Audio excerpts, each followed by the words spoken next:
Hello everybody and welcome. My name is Ketchup and I'm joined on commentary with Mitsuones. And this is Viennality 2K18 and we're live with our very first game of the day, which is the classic Mortal Kombat. What a way to start the day. I agree. I think this is a really classic game, I think, for Viennality. Viennality starting off as a Mortal Kombat tournament, you know, back 3 years ago when this tournament first found its feet. I know the two of us really kind of sort of went out into the scene with Mortal Kombat, the game that put many of us on the map, I think, in the FGC. But how does it feel, Mitsuones, to be one of the guys that really started with MKX in terms of like competitive, to see the growth of the game, the growth of this European scene? We have international competition as well. How does it feel to be part of that journey? I mean, it's not only a pleasure, it's somewhat of an honor. I mean, the game is that popular, and being one of those competitors, that, well, more or less, you know, recognized competitors, if you will, within the European scene is definitely not only humbling, but also, you know, something that one can be proud of. But, you know, going back to the roots, like, you said it yourself, I mean, the game is really in Viennality's heart. I mean, they literally were hosting a major with just that game. And now that, you know, all got bigger, we have so many games, and Justice 2, obviously, they didn't drop it. They're still supporting the game, and yeah, we're going back to the roots, man. So let's have a look at this bracket. As you can see, we do have some international competition because we have the Injustice Pro Series, and we have the likes of Biohazard, we have Kitana Prime in attendance. You know, we've had players like Hayate and Honeybee. They didn't enter Mortal Kombat X, obviously, but some of these guys did take part. And looking at our current top 8 bracket, we're going to start off with Happypow versus Biohazard, and then we have Kitana Prime versus RZA. Moving on into losers bracket, it's going to be Norvis versus Storm, and then finally AFoxyGrampa versus Fake Asian. So there's actually a nice mixture of players, I think, that have been around and been still actually playing Mortal Kombat quite a lot. I know Fake Asian has been, you know, in general, Fake Asian was one of those guys that kind of played in a lot of the ESL Community Cups. That's kind of where we first started to see him a little bit. And it's kind of nice to see him finding his feet in competitive and coming here and, you know, playing a really sort of Reptile and Sub-Zero. We have, you know, like legends like FoxyGrampa, Biohazard, players like Happypow that didn't really get the chance to travel to America, but had one of the most disgusting nimble reptiles, I would go as far to say, the strongest in the business. Oh, yeah. I think that's fair to say, for sure. So first things first, guys, the first thing to really, I think, take here is that it's early morning games. Like, you know, we're bright and early in the morning. A lot of these guys, they were playing long into the night. Players are going to be as rested as possible.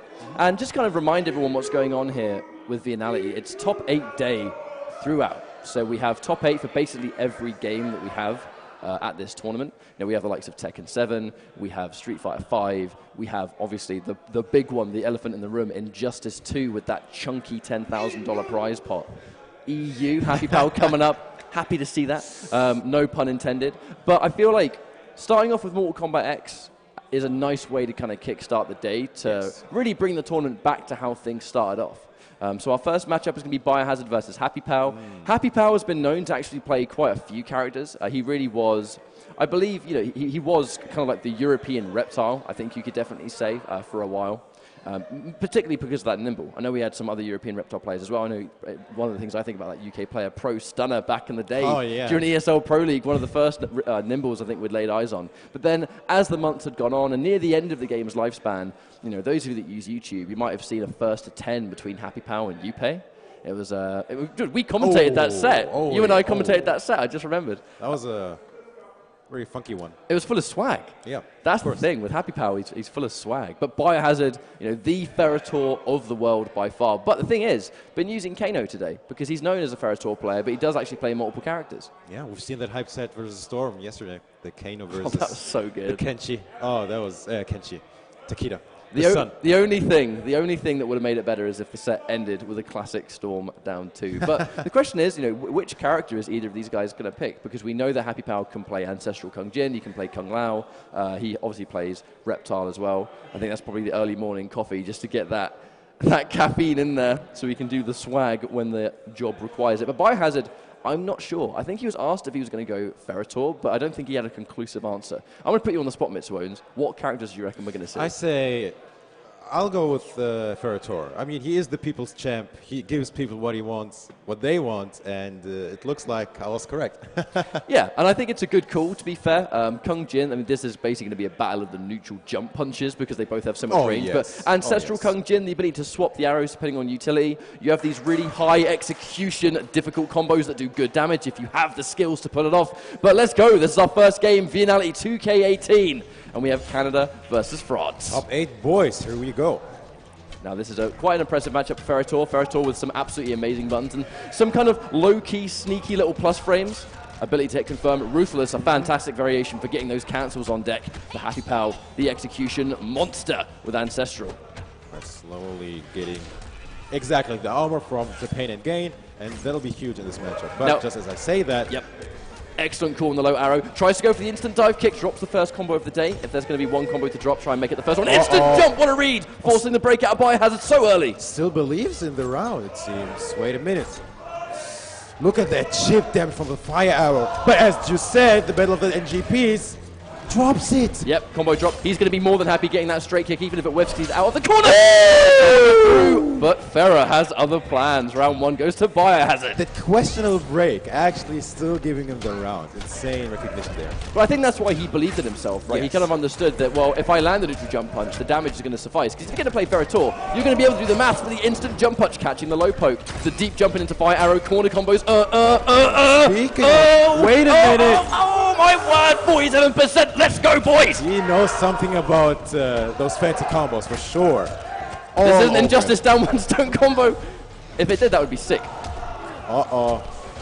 Here comes Biohazard. Let's not forget, the thing is, Biohazard can't pain and gain anymore. He cannot go for those cancels because he just doesn't have the health. Yeah. He's going to have to go by the regular plus frames, and he has to challenge. The 1-1-1 is going to take round number 2. Right. Final round, it's game 1. But look at that meter. It's 3-2-1 in bars. Let's see if he can make it count. Going in for the, I think that must have been maybe expecting a neutral jump, maybe expecting a straight kick of sorts. You can absorb those hits with the armor, kind of almost gives him a flash parry. There's the armored interrupt. That's going to be really good, but the thing is, it cost Happypow his only bar of meter. That's true. Oh, what a block. Down 1 afterwards. There are some incredibly dirty mix-ups, but a lot of them are plus, too. That's the thing. I believe the boss toss is plus, I think at least +6, if memory serves me right. Something similar like that. Oh, can't convert. Ooh. I'm not sure if that was intentional. Uh-oh. Huge whip. Can this... Oh, he didn't have the stamina. He could have killed. No stamina for the full combo. Has to hit the grab. This is all about curtains. Yes. Not much Happypow could have done right there. No, I mean, I would go as far as say almost nothing. If he did wake up jump, I think he'd have jumped right into it. Wake up armor was going to get chewed up if he didn't have the health. And if he just sat there, chip damage, boys, that's a really good game number 1. And of course, wait a minute. Yes. Oh, finished the job. Oh. It's one of the sickest fatalities in the game. I love it. So when you're in this situation, I don't think it was a matchup thing. I think Happypow could go back in with Ancestral. But the thing is, most of the time you would think that Ferrator gets heavily outzoned, but because they have such massive normals and really good armor, that's not necessarily the case, unless you're against Shinnok. You know, Shinnok is one of those hard counters. But for the most part, Ferrator has got some ways in that you wouldn't expect. There's a hit confirm, down 3 into buttons, super, super valid with Ferrator because the frame data reset into overhead. Wow. And it's not over. It's not over. Nope. Woo! And the corner. Now, the pain and gain and wake up, that's always a I'm confident you're going to wake up attack, and I'm going to blow through it with armor and then get my damage buff punish. Corner punish as well, and this is a bad place to be against Ferrator. Speaking of which, there was the damage buff, and he wasn't even done. It was already over 30%. Pain and gain level 3 is just despicable. Dive kick confirmed. There's the hard knockdown, guarantees. The arrow reload. 2 hits. Indeed. Nice. You can fuzzy the overhead and low. That's the thing. If you have good reactions, you can react to these mix-ups. Oh, wow. Yep, tries to probably neutral jump punch, but a little bit too slow on the mark. Has to watch out on that pain and gain. Using the corner escape. Ferratos completely safe on block. You have to kind of hold those mix-ups. On the burst. Yeah, I like the fire arrow change. It's a really good idea. The thing is, the difference between Ancestral and like Green Arrow is that Green Arrow, he has a limit of arrows and he can spend them, whereas Ancestral, his arrows are a set time limit. So if you're not fast enough, you can just lose them. Right, here comes the mid-screen. Oh, this might be big. Oh, he tries to go for the optimization. Wait a minute, though. Gets it. Resets. All right. Yeah, you have to reload stun arrow now, so Biohazard's going to have to watch out. The 1-1-1. That was a, oh my god, that was a buffer just in case he ran in. drops again. I'd like to see him go for like some slightly easier ones. We know he went for the big damage corner combo, but if you drop the combo, Wow. you've left like well over half the damage you could have got. Like this would actually have been a dead Biohazard if he didn't drop that combo. That was like the third drop combo. He should be dead. Oh, meatless wake up. All right, wait a minute. I mean, Chip would do it at this point. Oh my god, I'm not sure if that was intentional. Woo! Oh, wow. Oh, he's out of there. Oh my word, the active frames. And oh my god, Happy. That's the first time I've ever seen Happypow do that. All right, questionable at 1-1. You don't want to lose. I think he's just trying to pump. Look at the smile on his face. He's just trying to pump himself up. Him in the crowd, yeah. Possibly. I mean, this is the same guy that picked Grod yesterday and was doing like ape motions on the stage. Like this guy was Grod in real life yesterday. He has fun with it. That was great. That was great, as a matter of fact. Okay, 1-1. And Happypow, he's not against the idea of playing under pressure. If he's going to play the heel roll, then so be it. I think he'll take the arrow load just to... He'll take that damage trade just to get a stun arrow, I think. Challenging the plus frames. Here it is. Right. Draining the bar. I like it because you can still reset and be plus on hit from that arrow. You can just drain their bar at the cost of damage. Yeah, exactly. It's still a Oh good my setup. word! That should be a stun. No, drop the combo. Another drop. I think he's going for optimize. The thing about Happypow is, I know he doesn't actively grind MKX anymore, so why are you trying to go for max optimization when you're not grinding the game? Go with what works! That is safe. No, I respect the read on the up one, but unfortunately, you know, expecting probably a neutral jump punch. Oh, Getting yes. rid of Thera. Full combo. Should be it. Uh-oh, he believes. Yep, he believes catch up. Well, without stamina, I would favor Ferritor here. That is unpunishable. No punish, though. Drops it. Good block on the overhead. Oh, what is it going to be, though? Oh my word! We are on the cove. The far right-hand side does give us that corner escape. Good old interactable. Instant dive kick. Wow. Yep. Gets to punish this time. No, Alright. Yeah, no stamina again, so you can't get the run cancel. Let's just take the grab. A very common answer when you have no stamina. Goes the hit. Runs down once there. I love it. Challenge the deep jump in with that armored reversal. Actually, almost caught the down three there. Oh, punish. It wasn't the right pain again. Not enough stacks of armor. Oh, this might hurt a lot. Wait a minute. A. Knocked down. Woo! Oh, he goes to the end, but drops it. Wow! I mean, it actually would have won the game, but I feel like it's too obvious. Wake up. Chip. Oh. I mean, even if you block correctly, Chip would have been a factor at one point or another. I respect the attempt from Happypow for the X-ray, to be fair, because if it connected, it actually would have won the game by far. Oh, challenging it and pressing buttons. You don't get that for free. A good position right now is Happypow. Wait a minute, doesn't drop this. How is he going? Why is he going for these really high execution combos It's definitely early in the worth morning? it. It's definitely worth it, as we can see. Plus. Yep, plus. And Biohazard nosebleed challenges twice down here. Okay, there is no reason to go in if you're Happypow at this point. Look at all that chip. Needs one more. Oh my god, anti-air. What's he doing? All right. I think he tried to fatal again and fail again. I don't think he was teabagging. I think he was trying to do a fatality. Maybe he forgot the input. Maybe it was one down, forward. Wait, it's not 8 down ones into a button. Oh, he's rusty, man. Sorry. So the change to Kano, though, totally understandable. Ferritor, simply put, I just feel like when Happypow is able to land the high execution combos, that's obviously significantly easier. Oh my god. He's just trying to... All right, got the fatal. Happypow is going maximum jerk this morning. Doing the MIT on stage. I like it. I like it. All right. That gets a thumbs up from me. We approved. All right, here it comes. Instant jump kick. Instantly, I think, showing Happypow that, all right, I kind of know how you're going to approach this neutral. I would be a little bit more worried, though, because Cutthroat Kano, significantly better mobility options, much better run speed, excellent low pokes, but you can't be taking those trades. Wow. I mean, one would assume this is casuals with what we're seeing right now. Look at, especially like he's playing, look at that. Unsafe move. I'm going to be honest, what is he doing? I think he's feeling nice right now. If he didn't teabag into the low arrow, that would have hit. He's definitely feeling nice right now. Anti-air. Yes. Pick up, restand. If you teabag, you're going to literally waste the frames. Cut it out. All right. Not opting to contest with the zoning is Biohazard. Tries to go in. Realistically, one more. Good catch. That's the one. Let's spend the bar and take it. All right. Looking to tie it up 2-2. It's a good situation for Cutthroat Kano too. Expecting the anti. I love the deep dive kick just in case. He was probably making a jump in. Yeah, both these characters do have somewhat of like decent kind of like meatless wake up options, and a straight kick from Kong Jin incredibly fast. Wake up Kano ball, very fast as well, even without the armored version. Oh. Hold that mix up, yep. It's Wow. It's either armor, it's grab, like sometimes that slash has excellent frame data on it. And that trade is definitely not in Biohazard's favor. Tries to, I think that jump kick probably was buffered into a Kano ball just in case it connected. Oh, the disrespect with it down 2. I'm assuming that was either a Kano ball attempt or he expected a jump out. Down Right, 4 in plus, hold these mix-ups. Oh, another one. Needs one more. Ooh. Jump in, Ooh. misses. It's one more. Watch out for the armor, enforcing the respect. That range as well. All right. Bio can afford to take these trades. He can take these He trades cannot get hit by the arrow. Oh, there it is. So, I think the message has been sent, Happypow.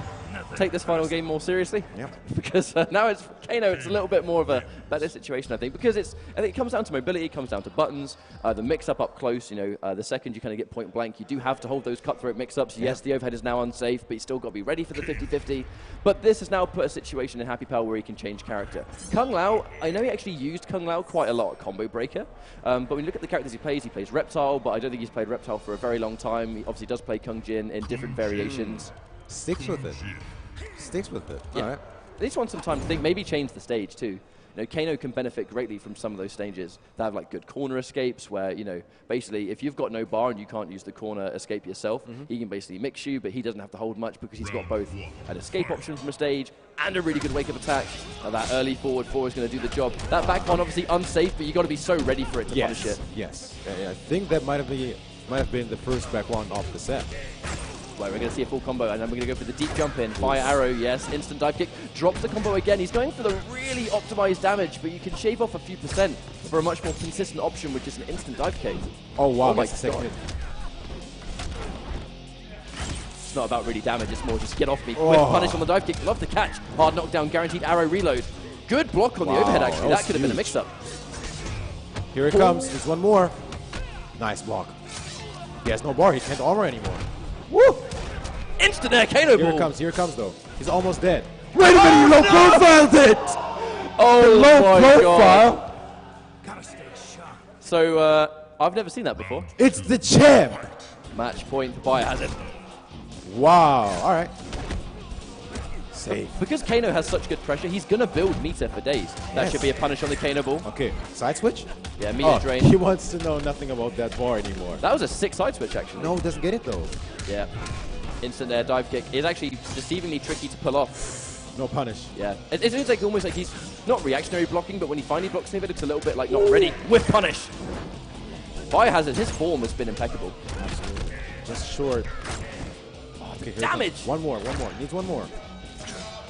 What is it going to be? The reload fire. And he wants it. He wants it now. Look at that chip.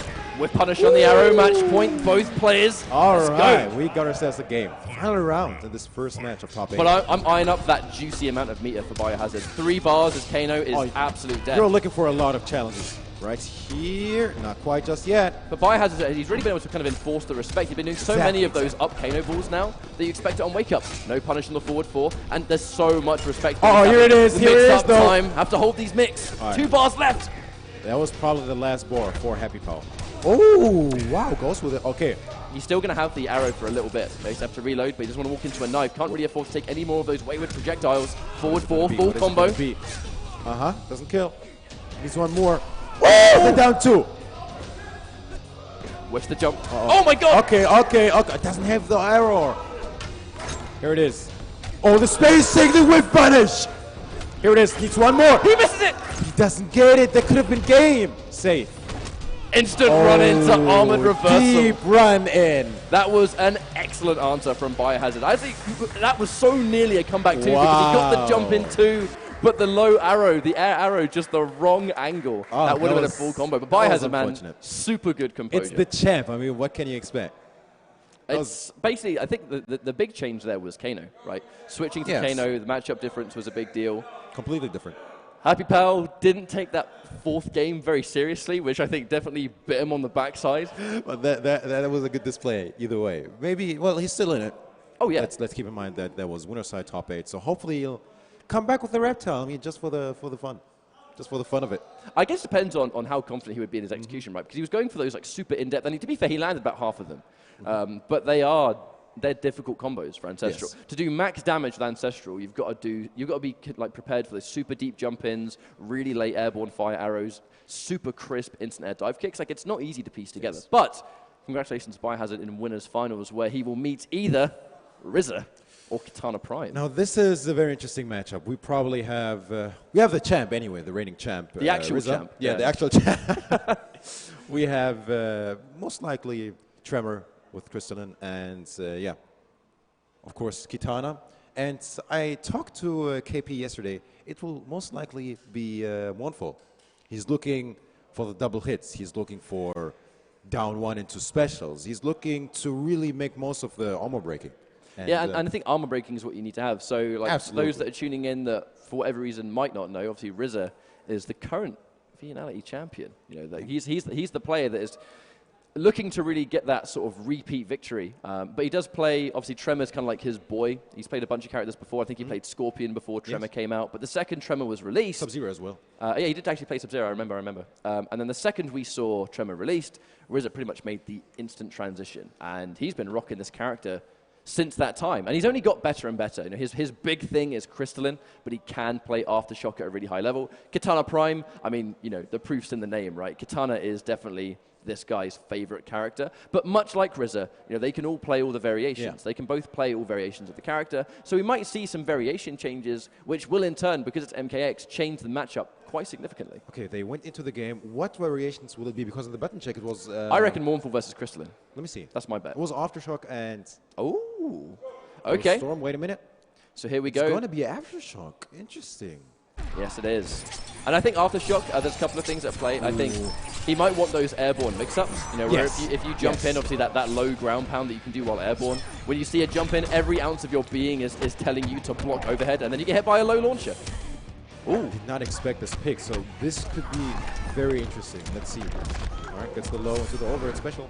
Now, breaking near the corner, you know, you're still in that bad situation. Tremor has got some amazing mids. That very much looked like an execution error to me. Tried to go for an armored move. The sweet staggers. A little bit of a shimmy.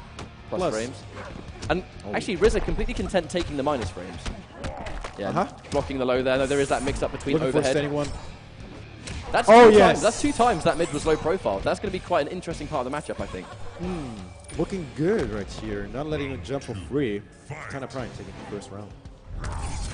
Rolling cutter, completely low profile. So that's not going to be a thing in the answer. The flash parry connects as well. Probably trying to power through. I'm assuming the answer there is an airborne fan. Let's go through the airborne fan and whip punish it as she lands. Still got those instant errors. Yeah, you're definitely going to be able to zone out this character, but catches the airborne toss. Easy confirm. Easy confirm. Forward 2, just that raw overhead, trying to get him to block low. Either that or it's a forward 1, just a little bit too early. That's what it is most of the time, to be honest. Thank God they made it safer. Oh, it's actually plus. It's like +2. Yeah. Like everything from Tremor. It used to be death. Yeah, back in the day, it used to be death on block. Now, this airborne fan game, like super important, but that's why we're seeing the flash parry. It's almost like you trade similar damage for it. It goes with the setup. Woo! Anti-air X-ray. Of course it's the X-ray. What else would it be? Guaranteed anti-air. There's no real way Tremor, with the exception of his airborne ground pound, can adjust his jump arc. And from that range, there was no way Tremor was going to go for the ground pound. Yeah. So I like the anti-air there. You know, going in good. for the X-ray, there was no real way Kitana was like, well, if he's going to try and go for the ground pound from this range, why would he? That would have to be like a galactic read. But we are seeing the change now to Crystalline, which is kind of what I expected to see first. Same here. Absolutely. I mean, it makes you wonder why he didn't go with it in the first place. But yeah, it was probably those airborne mix-ups that he wanted to enforce, but yeah, could make the most out of it. Now, this crowd, obviously, which is kind of a shock horror for a lot of these guys, Europe's going to be favoring RZA in this one, so the crowd's definitely going to be on his side. No one wants to see an American take this tournament in the crowd, but, you know, if it happens, it's going to be an excellent story for these international players. You know, they're here to play. That'll be a story for sure. Okay, let's see it. But Europe's going to want to defend its own turf, right? The same way America wants to watch Americans win is the exact same thing. Excellent jump in from KP. He's going to get a full combo for his trouble right there. Wait a minute. Is this happening? Is this really happening? I mean, Kitana, the thing about Kitana Prime is, yes, he's mostly known as a commentator now, but he never stopped playing. Like, he grinds the same way everyone else grinds. It's just he commentates when he can. EX. No chip damage, boys. Here it comes. Can he make it? Press his buttons now. And the second you see crystalline armor, you gotta watch out because he does absorb those hits. So the raw X-ray wasn't even a button into X-ray. Just do it, man. But it's a great answer because, you know, X-rays have always been known to break armor. In that health, again, it's something you've got to respect. But KP, when he pressures so much, he's throwing all these fans, doing all of this stuff on block. He's building meter for days, and he's not really needing to break. It's definitely worth it if you're Kitana. Absolutely. Excellent jump in, nice conversion. KP really looking like he's on form here. I think he's looking a lot stronger. Solid. That drop might even be an advantage for him. That might have been the drop he needed. Yeah, overhead splat into another knockdown. Looks like Ritz is just having a hard time getting going. Like, he can't really find his footing here. He's having a hard time making the most of the flex. But here we go. Overhead. Drops it. That was not the drop he needed. Wait a minute, though. Definitely not what he was after, unfortunately. You very rarely see RZA drop those combos. Oh, yes. Wonderful reflect. I love Royal Storm for that reason. He doesn't need the extra damage on the fans. He needs the ability to shut down those full screen tremor projectiles. Flex is gone. Gets the jump out. Here it comes. Plus frames. What is it going to be? Run in. Oh, forward one just out of range because of the jump back. Okay. Yeah, he's got to go for the meter burn flex here because he has to absorb it. But take no damage. Lex Luthor. Here it comes. Needs one more, though. Wonderful block. More rolling cutter. He was looking for something. That would have been plus on block anyway as well, even if he blocked it. Okay, final rounds. RZA still very much in this. Yuzu! Guaranteed flex. Obviously, we did just see Killer Jinox take the entirety of Combo Breaker with this exact variation. No punish from the overhead. It is a tight punish. I mean, you got to be ready for that. Wow, no fan. What's going on? Looked unprepared to confirm the 1-1-1. So many individual hits, but no combo. Kitana Prime. Now we're going to see the flex again, trying to shut down the fan game. We are kind of nearing that half health territory, so you got to watch out for the bar being spent. Kitana does do massive damage, cancels the push. Nice grab. Grab. Needs a bit more. Oh, wow. Wait a minute, though. X-ray is still a factor. It is, especially now he's on this health. He has no... Ooh, wait a minute. Oh, wow. Tries to whiff punish the whiff grab with a down 2. Doesn't get it, and that almost is disastrous for RZA. But it is going to be 1-1. That was huge. Oh, going up 2-0 could have been huge. But yes, stays alive. 1-0. Yep, has to watch out for the plus frames on that. He's got to tighten it up again. KP, he's got to tighten it up again. Because it was so solid the first game. A couple of situations there where RZA kind of just getting caught pressing buttons at the wrong time, and those mids are going to chew it up. Knockdown. Oh, bad whip. I'm sure that's not what KP wanted. What he was looking for right there. I'm seeing a little bit of drops from these guys, but these are their first games of the day, you know, first thing in the morning. Yes. The coffee didn't hit just I yet. challenge you to play in a tournament the second you wake up. That's a real challenge. Plus. Yeah, and KP knows that, so he's going to hold it. He has to kind of wait he has to really wait for the stamina to run out, because the second you challenge, you get hit. You got to be patient. You got to be patient. And now he's covered in armor. The confirm. RZA has corner pressure as well, and look at the meters. I think he found his mojo right there, RZA. With one bar of meter, though, KP could definitely fight his way out of the corner. Oh, yes. Catches nice the mid. With punish, airborne now, knocked down into flex. Here comes the reversal overhead. Wow, and this is the RZA we know. All the plus frames, all the buttons. A little bit of a whiff though, walks into it, and we're going to get a full corner combo. Yes, we break. We respect the Kitana damage. Oh, yes. What's it going to be? Low. Oh, yes. That one under it. Yeah, some mids can be low profiled if you go low enough to the floor. Flex. Oh, no, he's going to go in for the rolling cutter. And now he'll take the knockdown. I like the call. Good decision. This is in favor of KP, the zoning war right here. Even if he has the bar, I feel like Tremor with the flex, it's always his turn. What an interruption! Armor! Doesn't care about it. Now, I think this is probably when we see Mournful. I reckon we're going to see a Mournful switch here. Because the game that RZA won when it was 1-1 was super, super close. So I definitely understand. Yeah, he's gone to Mournful. This is the variation that, you know, Boomerang, all of Jade's moves, safer pokes, like not necessarily safer pokes, but a little bit of different range, a little bit more armor breaking. They kind of, the attacks hit closer in succession, which will kind of crush that single hit armor that the Crystalline brings to the table. So it's a good choice, and that's why we talked about it earlier on. That was his stretch in the first place, but yeah, that was so close. I mean, it wasn't really the variation at that point. But does KP pick Mournful with Revenant because Jade is in fact dead? R.I.P. That's fan service. Yeah, and you can see right here, like almost immediately that full screen game. Yes, Oh, you get yes. you get a little bit less damage than you would on the fans, but that said, you can just see the level of control. I feel like KP now has dominance in the neutral because of the variation he's picked. Yeah. Nice down 3, knowing he's going to run into forward 1. It's a high, can be low profile. Was that fuzzy or was that like commitment? I'm not sure. All right. In there. Look at all that bar on Trevor's side, though. Yeah, you can kind of buffer those down 1s into certain specials because from those ranges, there's a lot of safety. Obviously, that straight kick. Similar to Johnny Cage, you can neutral crouch it. Yes. But you have to be ready, super ready. And with those mid-instant air glaives, it's not so easy. There it is, the double hitting, down 1 into special. Looking very solid, look at that. I mean, at that point, that is chip. Look at all that bar. You can make it happen. There it is. It's a wonderful choice. Wow. And it's basically that KP, he wants to be nowhere near Rizza. You know, if you're dealing with Crystalline that has some of the absolute best rush down in the whole game, you don't want to be within its effective range. And if Mournful has more full screen dominance, then absolutely you're going to pick that variation. Probably expecting a launch there, so KP with the break, expecting a combo, but in hindsight, probably could have just taken the knockdown. I mean, the issue right there is he isn't really forcing his own gameplay. Rizza, I mean, he hasn't yet locked him down in the corner. Oh, Here it is. This can be the opening, and we are almost home. but KP is building so much bar, that's why. The second he lands a hit, he can make sure that he breaks and resets. Now he's in the corner though, this is bad news. This is very bad. Plus frames and armor, right, has just run out, but he's going to get a knockdown, probably expecting Oh! Looking for the interrupt with the grab.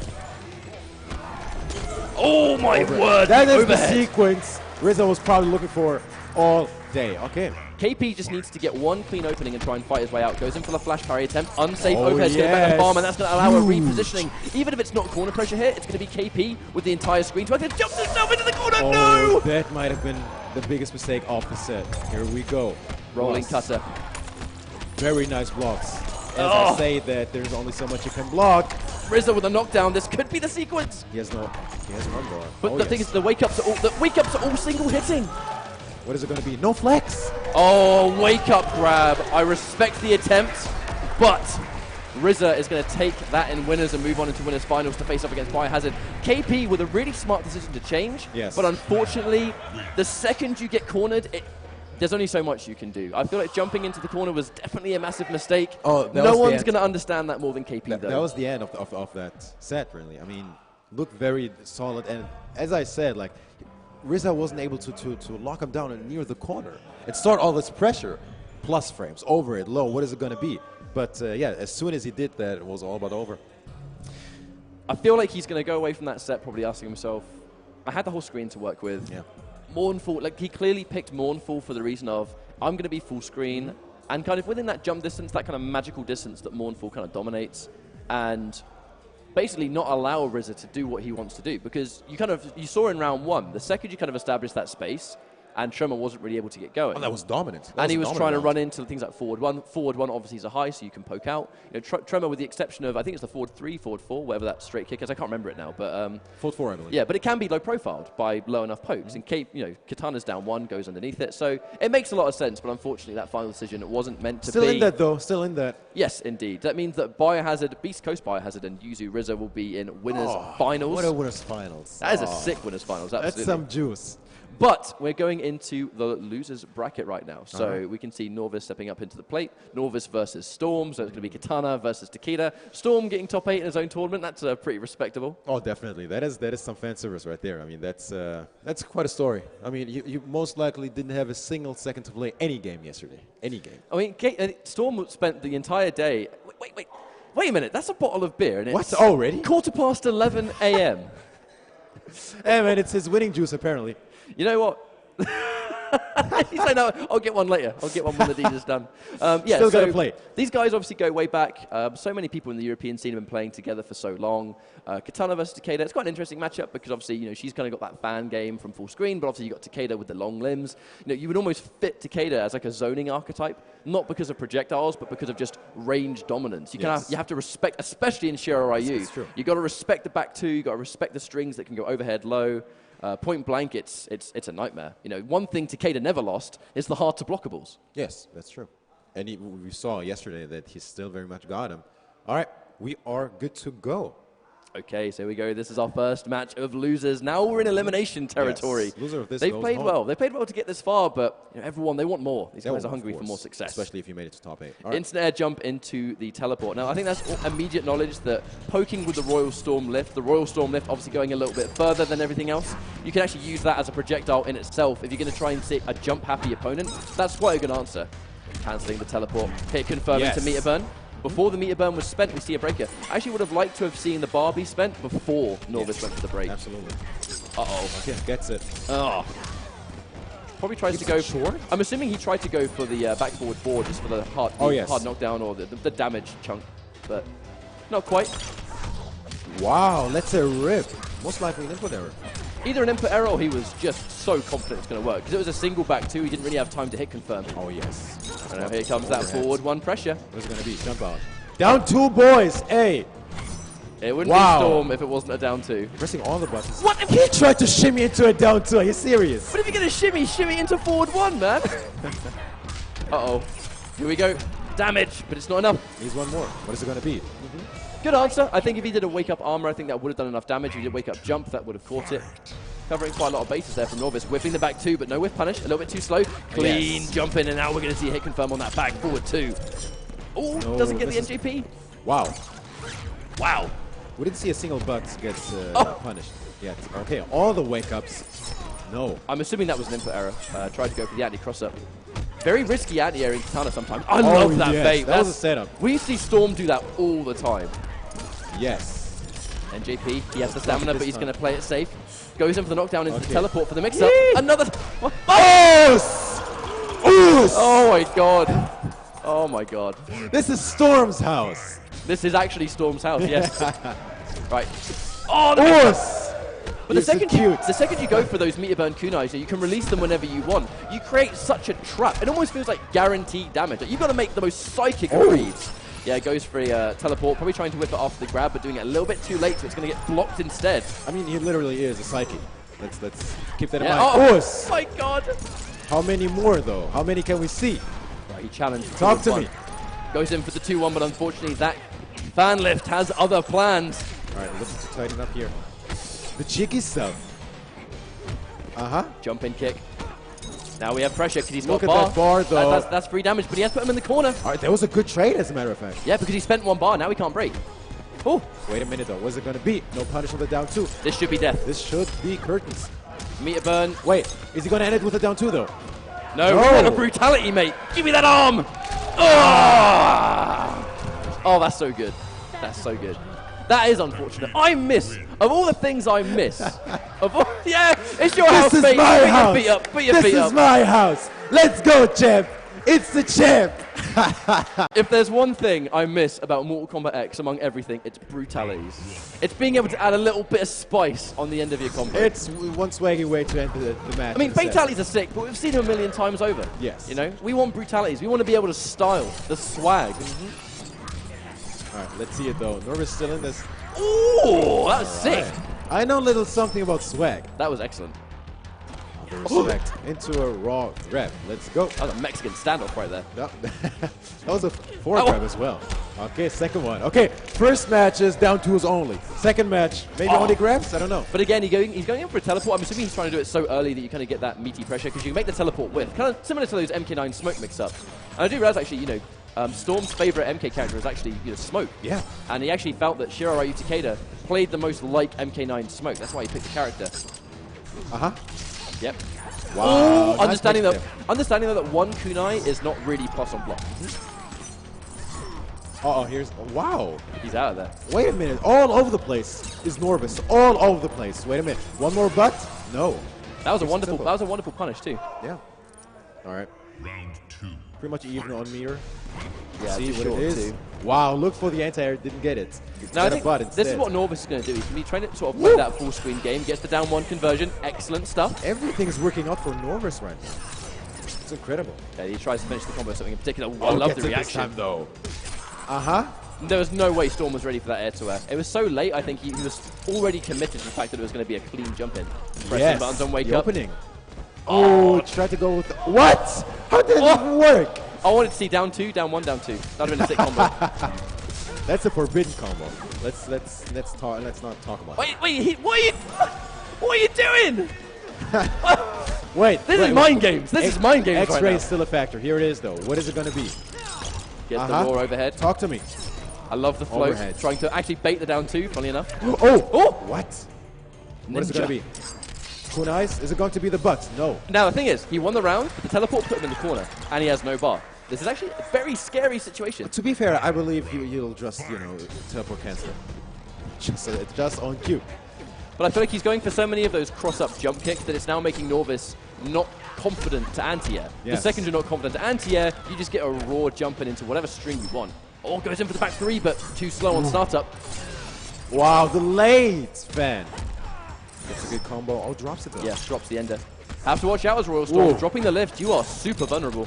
Wow, conversion. doesn't believe in his pressure. Okay.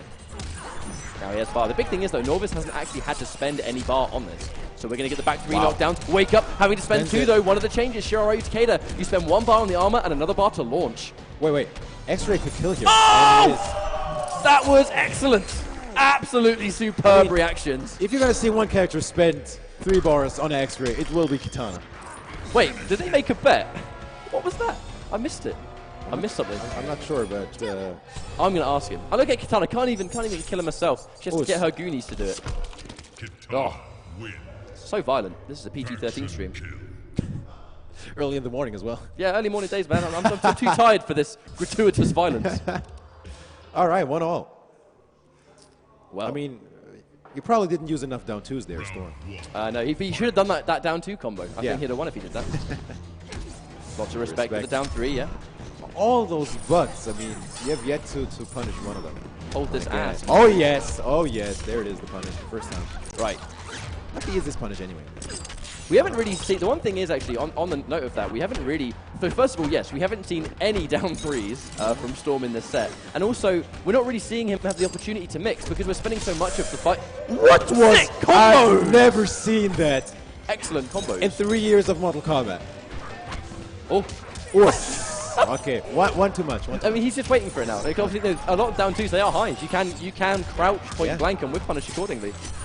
One too many, okay. Oh, that is a big combo. Drops the down one. It. Wake up attack, spending a second. Is he going to... No breaker? Okay. Yeah, I think he waits until he has the corner. And it, of course it is a down 2. What else is it? Yes, and the thing about Norvis actually was he took that little bit of initial damage to try and wait for the teleport to connect, and then when the repositioning took place, that's when he broke to make sure he had the screen. I like that choice. Yeah. Even if he's lost the round, now he's got the whole screen to work with. Wow, wait for the 7 to come back to cancel it. Sick. It's a lot of mix-ups because it does say to Norvis, you're not allowed to throw fans. And if you can't throw fans, I get to back 2 you for days. Yeah. A lot of individual hits, but here it is, the down 2 again. But the thing is, you can't down 2 Takeda because he's got forward 1. Yeah, that's true. Oh! Oh, wow. Cancel teleport is down 2. All right, I see you right now. Standing 1 staggers, takes the meaty, neutral jump punch, that is plus on block. Wait a minute, though. This might be game. I think he's dead. Back 2-1. Here. Oh! Oh, the last hit of that special hurts so much. Wait, he's trying something. He's only block. Faction kill boys. What is it going to be? What faction are we in? Lin Kuei. Ugh, I like it. All right. They totally didn't just pick Lin Kuei on this tournament setup just to speed up. Just mash the X button. Lin Kuei's fine. Let's go with it. Whatever. Okay. I want to ask. I can't read the stream chat right now, but I want to know. Stream chat. Give us your favorite faction. What has the best faction kills? Tell me, and I'll watch the VOD later. In your mind, what is your favorite faction? Mine is the Portal from the Brother of Shadow. Fun fact, Madzin, a long time ago, the closest he could get to Sub-Zero was, sorry, to Noob Saibot was Revenant Sub-Zero, and then that faction kill as his fatality. Yeah, the he would combine the two to make a budget Noob Saibot. Either way, by the way, this is dominance in round 1, and the thing about Shiraiu Takeda is, he hits like a truck. If you get going, and you can get one good sequence, a couple of clean hits, that's it! Flawless victory! We're talking about Brother of Shadow for a second, and it's match point, set point already. Hell yeah. All right. Okay, but look at all that bar. You're looking for real risks to be taken out. What is it going to be, though? Catches the environment. Obviously, we have the down 1 conversion drops the combo, though. Norvis is in quite a precarious position at the moment. You know, being down and dropping some of your combos, it's not a good look to have when you're this close to elimination. Was looking for the anti-air. That was definitely on reaction. I love the block. Yeah, take the down 3, take the minus frames. Don't let Storm get a little bit too eager with those forward ones. Drops the combo. The cross up. That was either a drop or a deliberate setup. Probably. I know that he has sick setup, so it's probably unintentional. Try something. Oh, wow. Oh, wait a into minute. there. Wait a minute. No ball. Knockdown. Okay, needs one more, at least. What the hell How was did that? whip? But wait a minute, we are in the corner. Wow, knows nothing about those teleport cancels. Oh, back to back at DP. Wait a minute. This could be... Nope, he hasn't quite, he would have built the bar. Oh, the trade! The safety insurance with the kunai. Goes in for the buttocks barge, Ah. but the kunai are already in play. This is one of the most disgusting fatalities It in the really game. is, especially the Oh! Oh, wait! Wow! The censorship boys. Maybe it's for the best. Maybe it's for the best. Think of the children. I'm actually really upset that happened. That was the money shot right there. It really was. But, yeah, denied. You know, he's still in this, so, you know, needs one more to make it happen again. Yes, so we're going into our next match of losers now. So obviously Storm is going to be sitting pretty in our next stage. So we have Fake Asian versus AFoxyGrampa. So we have Kung Lao versus Sub-Zero, maybe? It's a weird one because the thing is, even though Foxy by the end of the game was known for playing Melina and kind of really writing the book on piercing, Kung Lao was still his favorite character. So now, you know, obviously we're at Viennality, that's kind of like the heart of the European scene. Foxy's very much focused on just wanting to pick his favorite character regardless of a matchup now, because Kung Lao can do well. Now, Kung Lao has some matchups I think he doesn't do amazingly well versus. You know, Kung Lao's not the best character in the game by any stretch of the imagination. You know, the nerf to the meter burn spin definitely hurt him quite a lot. Some universal changes to plus frames and stuff, you know, it definitely impacted the character. But I feel like Foxy's entire style of play in fighting games was built on Kung Lao. That's why Foxy has such a disciplined, neutral, heavy game plan, because Kung Lao was built to play like that. But on the flip side, we have Fake Asian. Now, Fake Asian didn't really do much competitively during, I guess, the prime days of Mortal Kombat, but he's still been playing, he's still been grinding. So when tournaments are about, he's making sure that he still gets involved and he's taking part when he can. Lo and behold, he's top 8 of Viennality. You know, he's able to defeat Mustard on the way. Something to be proud of. He defeated Irish Mantis. Because the reason he was able to take out these players is because he had a team of characters that he can counterpick with. You know, like I don't know, the way they had their path was, I believe it was in pools, Mustard had defeated Fake Asian's Reptile, and then he changed to Grandmaster, which is obviously a bad match for Cyrax, and Fake Asian knows that, so he's going to go with what works the best. And against Irish Mantis, he goes Reptile to counterpick one of the Johnny Cage variations, and then Grandmaster to counterpick A-List. So I believe it was Reptile for stunt double, and then Grandmaster for A-List. So he never makes sure that he makes sure he never has to put himself into a matchup that he deems is one that he doesn't do well at. But that is the strat for Mortal Kombat X. If you have a team of characters and you never have to pick yourself into a 5-5 or give yourself a favorite matchup, do it. Like, that is what you should do at this level of play, especially if you have the characters in your team. But I really want to see, you know, just a throwback, like Kung Lao versus Sub-Zero. Like, you know, those punishes on the ice clone, the instant air dive kick into forward 2, I believe, into spin, like sick stuff. We've seen sick stuff in the past. That is the thing. Like, if there's one person that back in the day had experience against Grandmaster, it was Foxy. He almost had an answer. Like, every week, he progressively got better with all the knowledge. It was crazy. We would see, you know, because it was always a case of back in the Pro League days, it was, you know, it was basically best Sub-Zero versus best Kung Lao, and they would go at it every single week. Oh, that was a treat. But you would see the progression of the matchup week after week. You know, things would just progress on and on and on. So Foxy will have a lot of experience against Grandmaster, but as it is IPS, and you know, obviously Foxy's here for Dragon Ball as well, I question how much extensive experience Foxy has with MK now, because he's pretty much going entirely legacy. He doesn't grind the game anymore, but he has so much fundamentals, being one of the absolute best players in the world. I mean, it's like riding a bike for him. Being the person Foxy is, like the most dominant EU player throughout the whole game and the best Kung Lao in the game, I think it just runs in your blood. You see like an ice clone come out, you already know, all right, I got you with the dive kick and everything. I think we're going to see some crazy sick stuff, and especially like, you know, those punishes. I'm really looking forward to those punishes. Okay, all right, and it is the matchup that I wanted to see. The thing is, Sub-Zero versus Kung Lao, it doesn't really seem particularly tough for either of them, because in the mid-screen, Kung Lao has answers for Sub, but in the corner, and this is actually why we have seen the change to Buzzsaw. If we go for a restart match here, basically Foxy's philosophy on Grandmaster is, if you're a character that has a way to negate clone the second it's called, that's kind of like when you're in the driver's seat. That's when you have control in the matchup. Buzzsaw, Kung Lao, the fastest recovery on the hat toss, the fastest combo. I'm not sure what Foxy's kind of waiting on before we go. He might be confirming that we're good to go, I think. I think that is actually a very... you know, we were talking about how Sub-Zero versus Kung Lao isn't, you know, horribly for either of them. But Buzzsaw, that is a pain in the neck because he can't really trade. Yeah, so in this situation, the low hat... There it is. Yeah, that's pretty much exactly why. So the low hat recovers incredibly That's fast. it. There's no way low hat is ever going to trade with Ice Ball.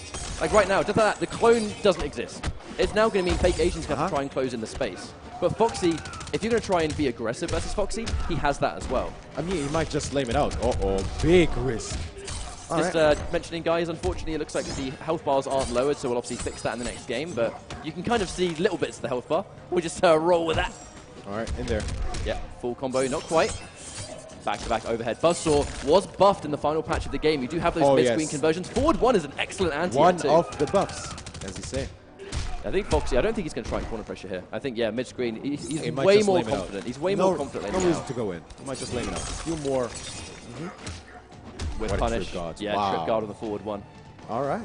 Foxy. Yeah, right. I feel like it's the matchup which we just described. You know, it's the fact that because the hat recovers so quickly, Grandmaster can't get the clone game going. And the second you get to the corner, I mean, yes, Foxy has corner pressure, but he doesn't care. Yeah, it recovers that quick. You can't even do meter burn Ice Ball, which is normally like the answer. I mean, looking very comfortable in this matchup as of right now. I don't think Fake Asian is going to stick with it. Tries Trip guard with the forward 1 again. Has to watch out. Yeah, he's whipping the either Ice Ball or clone. And he's going in for the meter burner. He understands he can't do the clone game, so he's now being forced to go in. But he's taking so much damage. He looks a little bit checked out in this game 1 because it feels like the entire metagame of this matchup just isn't working the way he expected. Finally gets trade, but he has Breaker. Okay, gets the opening. Oh, knows nothing about that. And he's forcing all of the meters out of Fake Asian too. Okay, no interruption there. In there. Now this is where Grandmaster wants to be. Okay, here it is. If there's one place Fake Asian wanted to be to have a fighting chance, it's going to be the corner because Grandmaster, you know, this is 6 up. Ooh, it was so close. Shatter. That was a counter. That was risky as. The challenge afterwards, the teleport, the deep run in to fake the grab. And yeah, the rest is history. Learn from this. Brutal end. You can say that again. But we're going to quickly go back in and lower the health bars real quick. Learn from this or turn from this? No, it's was it learn or turn? It's learn. It was, okay, yeah, cool. the only people always, I remember back in the day, people were saying, give Kung Lao a 50-50. He needs a 50-50 mix-up. And we're like, the second you found out it's a 50-50 between turn from this or learn from this, it's like, that was the 50-50 all along, guys. Like, what are you talking about? It was in the game since day 1. You just didn't know. But basically, that was a perfect showing of why variations matter. If Foxy picked Tempest, that matchup wouldn't have played. That would have been a totally different game. Yeah, because it would have been struggling a little bit more in the mid-screen. Yes, you get more mid-screen damage with Tempest, but you wouldn't have been within an effective range to even do it because you're probably going to get hit by a clone. You know, whenever you're in that range to land those openings, you're lethal to the clone. But if you pick Buzzsaw, you just shut it down.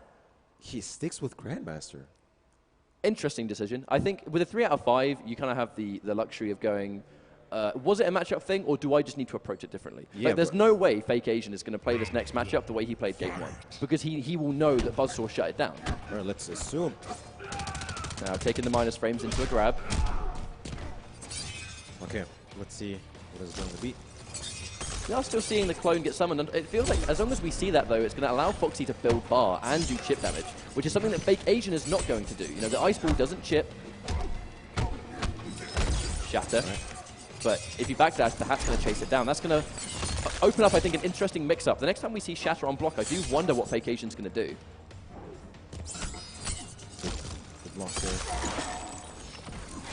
I mean, slowly approaching the corner. Maybe that's his gameplay now. You know, play the laming game until you're at the corner. Let's see what it's going to be.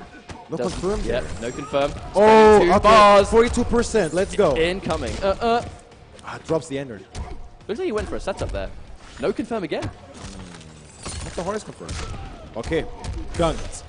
Needs one more. What is it going to be? Blocks. Oh, yes. The challenge needs a grab. PND. Purposefully neutral ducking. That was so brave. On cue as well. Sick. But fundamentally, that did actually come down to the fact that Fake Asian did not confirm. I do feel like Fake Asian doesn't hit confirm. But when he does like a string into a meter burn ice ball, I feel like he's just doing it rather than waiting for it to connect. Because on block he's doing it and on hit he's not. That normally suggests that he is not confirming. I mean, if you're not believing in it, just EX it if you have the bar. Make it safe. Yeah, for sure. But when it lands and the forward 4 has plenty of hits done, you can't have a lot of time to gauge. Yeah, technically. Goes in for a forward dash. Uh-oh. MK9! MK9! EVO 2011! Oh my god! Oh my god! Stuff. All right, in there. Get off me. Wow, was brave. Foxy really wants to... Oh my god. He really wanted to learn from this. He really wanted to learn from this. Now, player select, I'm definitely thinking we're going to see a Noxious Reptile. That second game was definitely better, but yeah, it still looks very, very rough for Noxious change. Grandmaster. Now, the question's going to be, what really will the matchup do? Because it now means that you're going to be able to somewhat zone. The problem is, I feel like Buzzsaw is still going to have a better trading projectile than Reptile, because Force Ball versus Hat, Hat's going to win every time. Yeah, of course. Way faster. Now we'll see what the matchup's going to be. Going into pressure immediately, Calamik. He is not afraid to bet everything on those unsafe reversals. And was correct on them. Yeah, so for sure. far. All right. Ooh. Oh, goes with the short one. Landed on it butt first. Okay. There you go. Probably was looking for that anyway. Okay, the neutral that you see was looking for the grab. We saw the trip guard. Uh-huh. Good trade for Foxy because it means he's not in the corner just yet. Obviously, Foxy having the luxury of the final counter pick if need be. This was the change to Buzzsaw. You do get a mid-screen launch now, which you didn't have before. Nice tech. Yeah, Excellent. okay, I see what he's going to do. Okay, I see what's... Trying to enforce his own range game. It's definitely going to be a mix-up of, you know, is he going to go for the flip or not? And the flip on block opens up, do I counter poke with slide? Do I do something else? Like, it's mind games all over the place, but they're the reaction. Ooh, no break. But still, I think he wants the bar. I really think he wants the bar. But regardless, that's match point for AFoxyGrampa. Especially if you're going into the last round, you want that bar. Okay, here it comes though. Draw low hat. Ooh, recovers in time, no punish. That is huge. But he is going to get, he's going to get the full combo off the overhead regardless. Teleport. Oh yes. Oh, makes the whiff punish. He whiffs the back 3. Oh, we can see a wake up. Fake Asian has been very wake up happy. Oh, doesn't wait. What? Was that intentional? I mean, it's looking good. Look at all that life. He is draining it. Bleeding. Yeah, Foxy doesn't. I don't think he quite believes in that dive kick. Oh! Oh, interruption. Now, this is still not good news for Fake Asian. If he has one chance for a break, but if Foxy opens him up... Again! But because it's Buzzsaw, the hat takes a while to reappear. How do you do that? My word. 2 for 2. It's unfortunate because Foxy made like the super brave read, but because Buzzsaw, that hat doesn't reappear on his head until it's reached the end of the stage. So because it hadn't reached the end of the stage, Foxy did not actually have the move available because he can't spin without the hat. But how are you correct 2 and 2 times? It's just feeling it, man. It's because Foxy, he plays by, he does matchup stuff, but he 100% plays around the opponent rather than the character. Yes. If he knows you grab in these clutch situations, he's going to remember it. Learn from this, if you will. Oh, is it? Okay. Yeah. And Fake, because he doesn't want the rest of the damage, and he doesn't want the corner either. Well, it technically was a late break, but there was so much more damage coming. Yeah, sometimes breaking at the end of a combo is a mistake, but in that instance, it was a good break, you don't want the combo. That was such a tight link. Wow, look at that neutralist damage. Okay. Plus frames, and that's going to be a grab. Fake Asian with the challenge, but AFoxyGrampa. Is it learn or turn? I'm going to look at the screen. I really wish... It's learn. I really wish he would have gone with Reptile earlier. That looked so much better. You looked so much more comfortable in that matchup. Well, in a best of 5, you kind of do get the luxury of the extra game, you know, because when you have the extra game to work with, you know that if it was a matchup thing, you kind of have the second game to really, I think, understand that 100%. Whereas if it's best of 3, it's a big gamble. So I feel like what Fake Asian did, because the thing is, Fake Asian, he is predominantly a Sub-Zero player. You know, if any of you guys would watch back in the day when we did the ESL Community Cups, Fake Asian was always, you know, he was in there quite consistently, and it was always Sub-Zero. So, you know, it's definitely his favorite character, and that's his boy. So if you're in tournament, go with your gut instinct. If your gut instinct was to pick your favorite for an extra match, then do that, basically. But unfortunately, you know, it wasn't meant to be. Should have gone in with Reptile an extra game. Good showing anyway. But, I mean, top 8. Yeah, top 8 is impressive enough as is. You know, he beat some really, really good players to get Good stuff. But on the screen, what do you have there? We have our losers match progressing. So it's going to be Storm versus Kitana Prime. The exact same matchup, actually, Storm just played. So it's going to be Kitana versus Takeda again. We're deep in the bracket, man. Yeah. It's going to be a slightly different matchup, though. Because KP, the thing about KP, in every game is that he plays really clean. you know, to play Kitana at a high level does require like lots of execution, lots of little nitty-gritty awareness, clutch conversions off every single hit, not of, you know, all of them of which are easy to do. So, you know, KP, he's not shy of the execution. Oh, no button check. Okay. We're in there. Okay.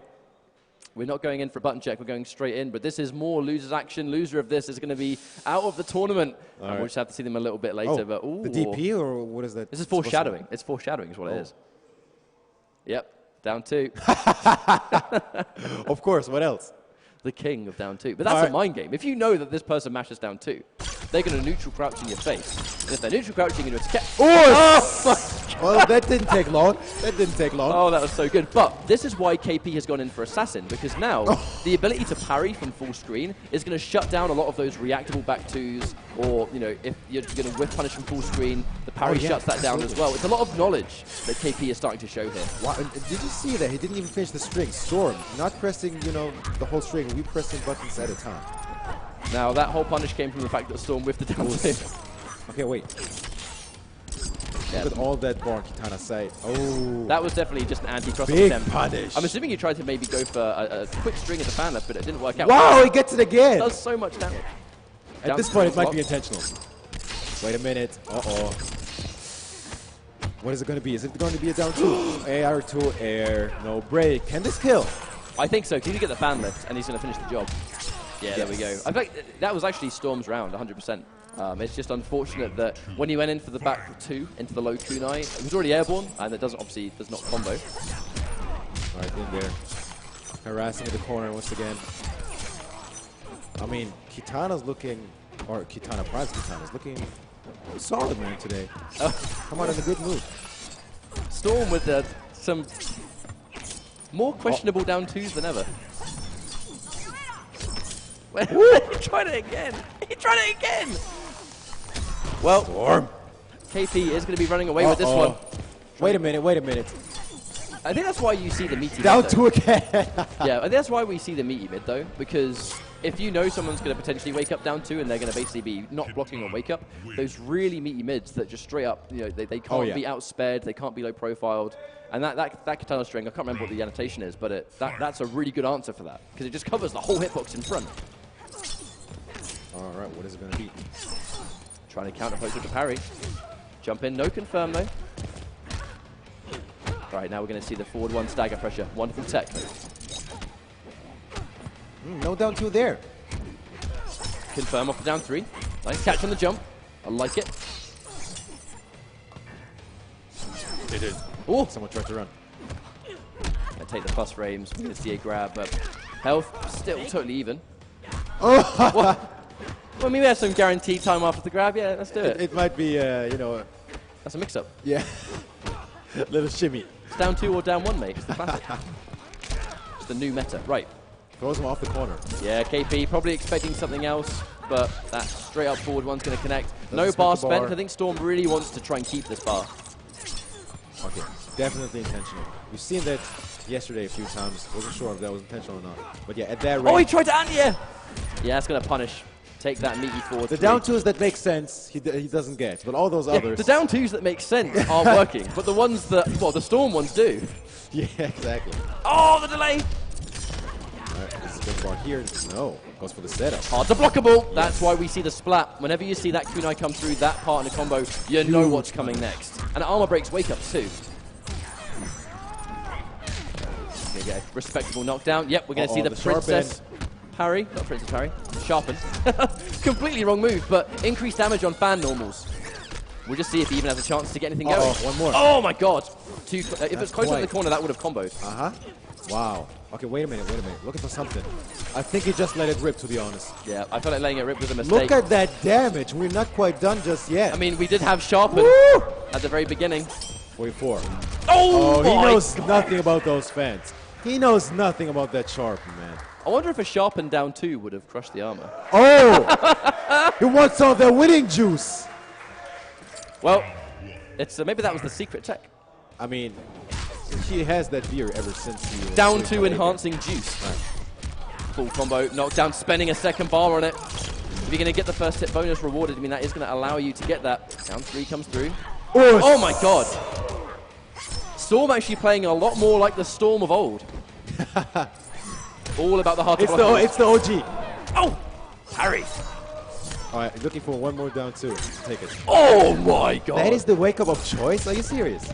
I wonder why KP. I'm assuming in that situation, like, you kind of get put in a mix-up where one wake-up will take you out of the round regardless. He may as well have just parried, I think. Nice catch. Actually, very much a reaction. He is experienced against people like Norvis, though, so Storm is familiar with this matchup. Oh, yeah. Reaction. Yes. I love it. Oh, that's a challenge. Don't you shimmy me, young man. Parry once again. 15% for a parry. Mixed up. And JP's going to crush it. Parries and MKX, even though we've been seeing it work a lot here, they're historically not very good because they lose to lows, they lose to neutral jump punches. Oh my god! Wait, no! Why did you pause that? Double down two. We just saw the greatest combo I've ever laid eyes on and you paused the game! We've seen the forbidden combo. Wham, wham, wham, wham. Alright. Down two combo chants from the crowd. It's forbidden, man. We've seen it in tournaments. Oh my god. I can't believe what I am seeing. Only at Viennality 2018, right? The heart of Europe. Yes. Alright, but Kitana Prime looking to hopefully tighten up here. Otherwise, he's going home. Ooh. Yes. Still gets it, though. Chip is a factor. The flip. Oos. Alright, Kitana Prime not playing those down two games anymore. Or is he? Or is he? I mean, you're speaking too soon, mate. Ask and you shall receive. That's a match point for Storm. Sick. Alright. But it is all reaction. The down twos aren't, but the teleport release. The second he sees there's no fan, he's not going for the release. That should have been a down two. Oh, no, it should have done it in the other order. But that's why we're seeing the meaty forward one here, because KP, if he's going to be wise to the down twos, he's going to be going for those meaty mids. You've had enough. You've had enough of that nonsense. Okay, here it is. Okay. Was it a tech or was it a down two? I don't know. He's getting tech because he's down twoing. Just FYI. Oh, really needs this round. Kind of prime. Okay, nice patience there. Very much so. Tries to teleport and reactions to jump. We're punished. 2-1. Yes. Knockdown. Save the bar. I wonder if he's going to use it for another hard to blockable. Needs one more. Oh, blocks the overhead, not the low though. Oh, no break. Can't break. The back throw, yes. And you're looking at Chip at this point. Kitana Prime, do you have the clutch? I think so. KP. I think so. That's going to be the round, absolutely. That was clutch. I mean, he was in a bad situation where he had to just go for a make or break play. Yeah. The play for Storm, he must have expected KP to play it slow. KP just completely flipping the momentum and going, nah. It's the cross up. Oh, yes. but it doesn't autocorrect. Down two, stuffed. That's unfortunate. Jump in again. Oh, goes with the standing one, but doesn't really get the cross up, anti-cross up. That does so much damage. 39. Oh, yes. That's active for a long time. Yes. But he's still going to be near the corner. Oh, no, not quite. We do reposition. Excuse me. Woo! Did you see that? Nice spacing there from KP. Okay, now he's going for the jump kicks. He knows KP might try and anti-air. Good conversion off that down one. KP on the verge of going home here. What is it going to be? A punish? No punish. A lot of push blocks on that, to be fair. Tries to jump out.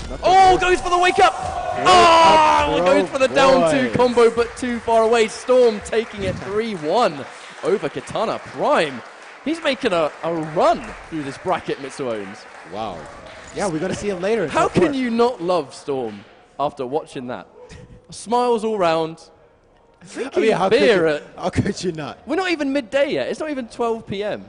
The most galactic of down twos. That was a good set. But to be fair, I mean, Kitana Prime almost deserved to lose after stopping that down two combo. I agree. That was his punishment. Yeah, he was not supposed to stop there. Come on. But KP getting as far as did, I think that's really impressive in its own right. Because the thing is, KP is also top 8 in Injustice. Yeah. He got top 8 in both NetherRealm games in this tournament. Who would have thought?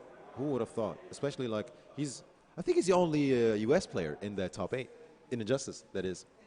He was the only US player here. Yeah. Really? Because there's 3 Canadians and obviously 1 Americano. But it's good to see that the one American invader did both top 8. And he did well. Oh, he did. 2 games. He's a good player. That he enters. Shouts to PG. You picked up a good player there, guys. I think mission accomplished, I would say. Oh, yeah. That's a good weekend for PG. And if he loses, he'll just commentate it instead.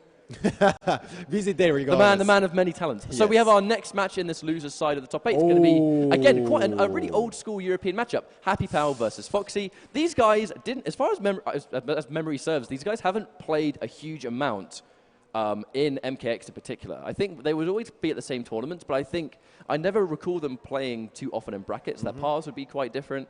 I certainly I don't recall ever watching Foxy fight Happypow's Nimblewin tournament. It might have been at one of the previous Viennalities. I know we kind of... Not that I think of either. I'm trying to remember, there was, what was that really sick tournament with Happypow versus Krathen in Grand Finals? Was that the Yuzu Arena? There was, I think there was the AFK tournament in... AFK Rotterdam. Right, I think that was it. My memory is terrible, and I'm supposed to be a commentator. But yeah, so this matchup, I think it's going to be another one of what we kind of, we're going to be seeing Foxy go Kung Lao all the way is what I'm kind of expecting. But at the same time, Happypow, does he go Kung Jin? Scorpion? What? This is a button check, right? Wait. Yeah. Hold your horses. Wait, Inferno Scorpion. What is it going to be? Check. This is a button Arise! Check. Yeah, this. Look, this is you, Mitsuones. It's a teabag and an Inferno Scorpion. Yes. Back 3 low minion. Back 3 low minion. That was the first button check. Back 3 low minion. And the Mitsuone special as well. He didn't hear me. That was definitely a button check. There's no way. There's no way he'd have gone. It's unfortunate, though. I mean, I would like to see a Scorpion at one point or another. You but shout-outs to Happypow. What? No. I told you. I said this literally yesterday. What? Sometimes he just goes with crazy picks. I mean, Ancestor Kung Jin is just like a secondary. So Happypow spent the first part of top 8 winners teabag and Biohazard in the middle of tournament matches, and now he's just gone Jax out of nowhere. I didn't even know he played wrestler Jax. He has a Jax. Yeah. That's 1-1 versus 1-1-2-1-2. Did you see what that was there? That was the Injustice 2, the fight dialogue, like the the character screen? Yep. The punching? Yeah. Well, what a start. All right. AFoxyGrampa versus Happypow France versus UK in this losers bracket. I will be honest, this is just, I don't really know what to make of this, because Happypow, he's a guy that has fun, right? If he's at a tournament, he's having a good time. Oh, yeah. Knee. That was the Jupiter right there, the wake-up knee. Shout out to Jupiter. Now, the one thing about Jax, though, he has got quite a few buttons that advance. They move him forward. So I feel like there's certain situations where if you meaty with Jax, you might be able to make some of those Kung Lao teleport wake-ups with. Wake-up dash punch! Oh, very even. Wait, you're looking at X-ray? No. Wonderful whiff punish. Wait. Goes with the straight punch, taking it. Ooh, funky matchup. Now, Foxy has actually lost to Jax in tournament before. There was a tournament where Foxy had lost to Jupiter, and Jupiter had beat both DJT and Foxy, their Laos, in the same tournament. That was a hell of a tournament, but it was a great... It means that, Jax back then was able to do quite well. Obviously, Jax is a different beast now because he did lose armor on his dash punch. Oh, wow. Allowing Foxy with the quad in jungle was also... I feel like Foxy with the quad in jungle is super dangerous because Tempest Lao on the stage is no joke. It's probably his favorite stage. Hey! Oh, my word. Drops punish, yep. No break. The 4-4, just to remind everyone that 4-4 is a 2-frame link. Not easy to do, but Foxy does get it consistently. Now, wait a minute. What is it going to be? Is he looking for an X-ray? Oh my god! Locks it, wait a minute. A lot of chip, and he's still in this. It almost looked like the teabag made the hat disappear. Alright, the back 3. Oh, yes, important backdash. Nice You can backdash some of these hats when they come through. Orbiting hat, meter burn, not as easy. Instant air dive kick, this should be round 2. Yes. Oh. That missed X-ray was huge, but yeah. He was kind of looking for it, AFoxyGrampa. Right. The buffer. Let's just call it buffer. Yeah, he's buffering. Yes. No. Delay, expecting somewhat of a shimmy attempt, but just in case he grabs. That's going to be a punish, though. The forward 2 drops the 4-4, unfortunately. Easy punch for Kung Lao. What is it going to be? Neutral jump punch. Doesn't quite. What? Oh, yes. There it is, though. You never see Jax players neutral jump like that. 4-4. He has to go for the dive kicks. He has got the stamina through the run-in. 27% still. Oh. Down 1. Keeps it in check. What is it going to be? Straight punch. But the thing is, as your wrestler, you can do counter poke with the EX grab, but you can't counter poke with overhead like you used to before. That's the thing. You miss an element of mix-up. He didn't spend the bar right there. He has to watch out for the X. It's Happypow. He wants the X-ray. That's why he's not breaking. Here it is, though. What is it going to be? Hey! 1-2. Oh, my God. 1-2 into X-ray. It was the most obvious thing in the world why he didn't break that combo. Like, oh, he was obviously saving it. Is he going to pay Doesn't even know that. Come on, Happypow. How many times? How many times? How do you teabag a whole game, mess up all your combos, and then go all in a day's work? Jax, you jerk. Wait, okay. Are you sure you're going to remember that, Happypow? I mean, are you sure you're going to need that? Come on, Foxy.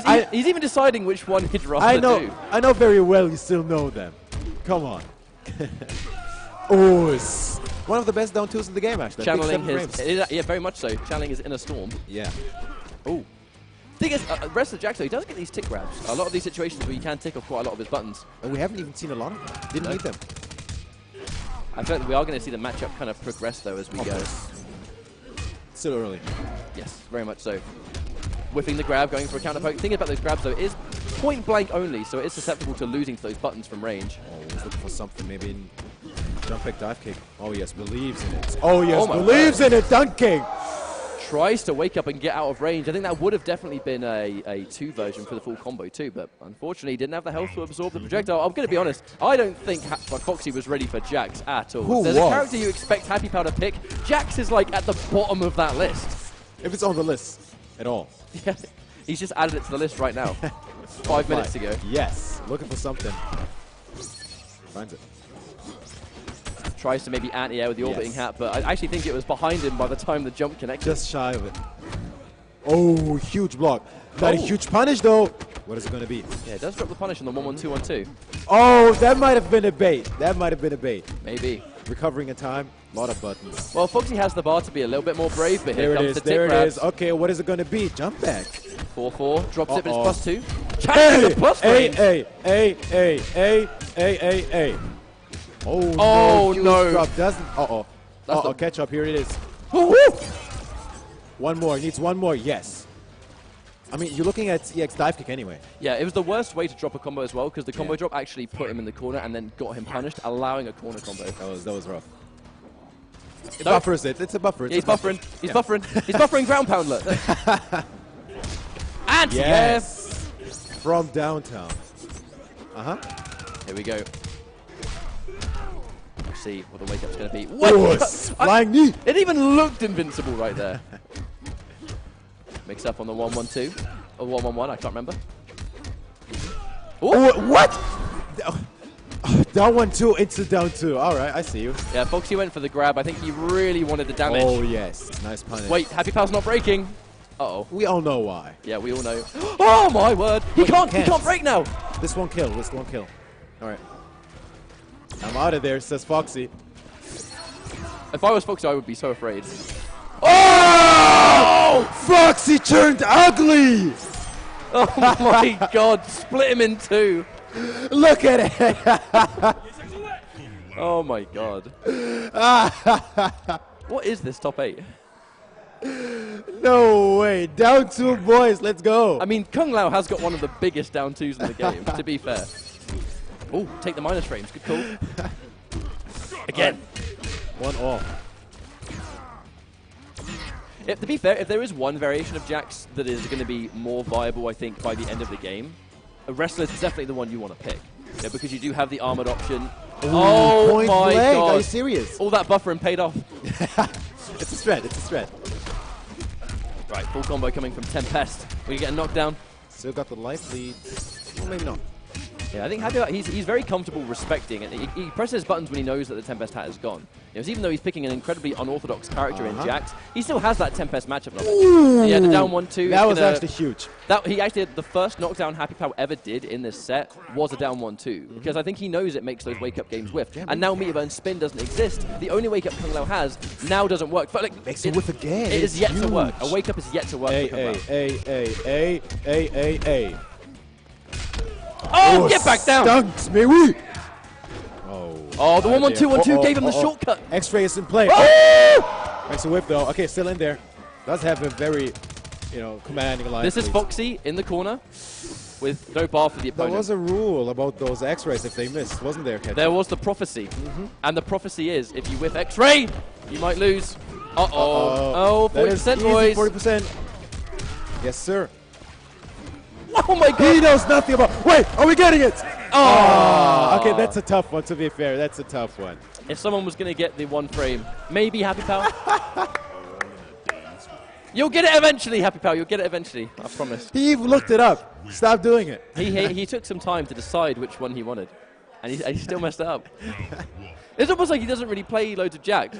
Again? And he tried Just to look keep at it at the end of the match, man. Okay, All right. so 2-1. it is 2-1, indeed. And this is losers, so whoever loses this is out of the tournament. Tries to take the minus frames for a grab, but it just gets clipped in the face.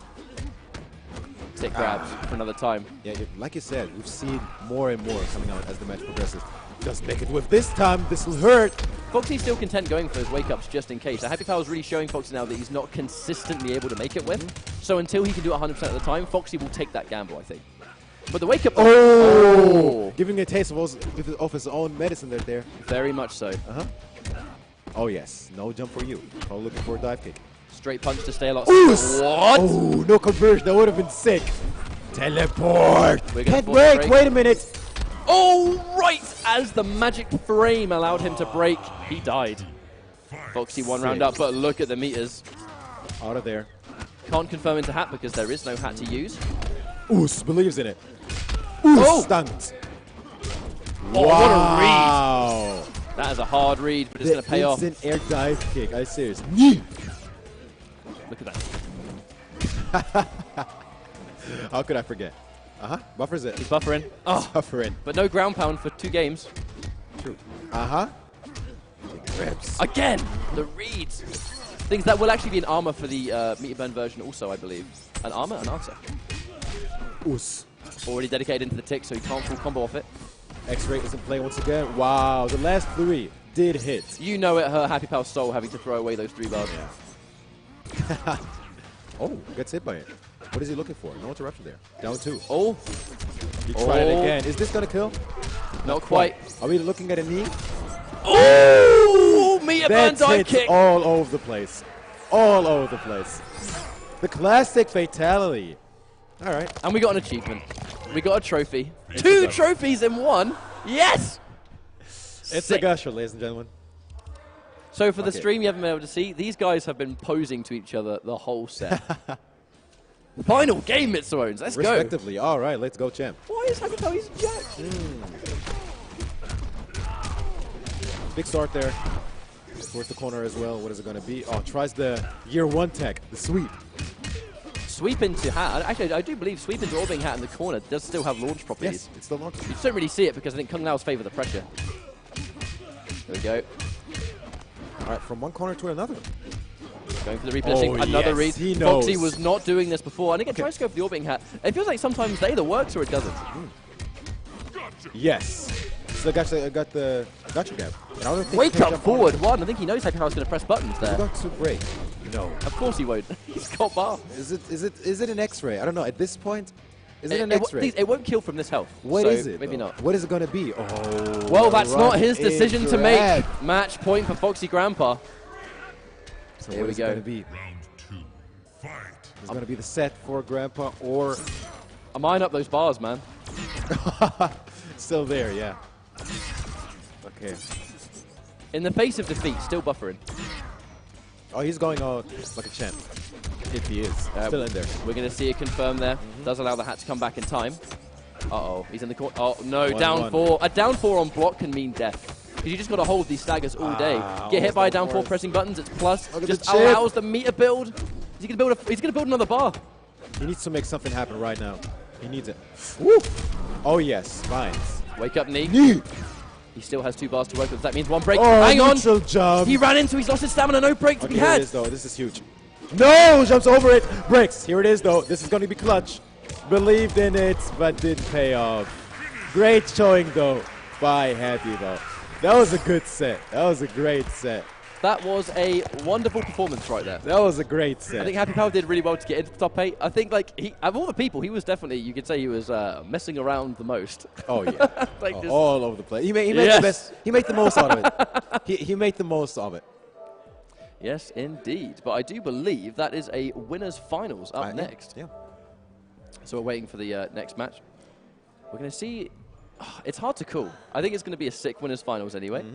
But I think that Happypow can leave this tournament feeling good about himself. Oh, absolutely. Obviously, we have most out of it. The thing about Happypow is we do have him in Injustice.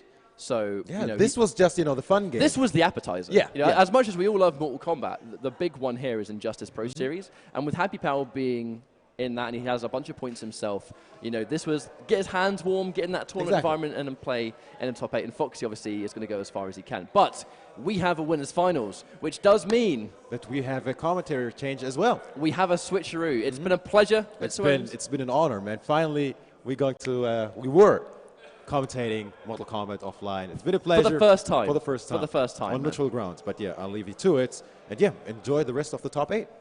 Give us a 1 in the chat to show Mitsuones the love. That's what I ask for.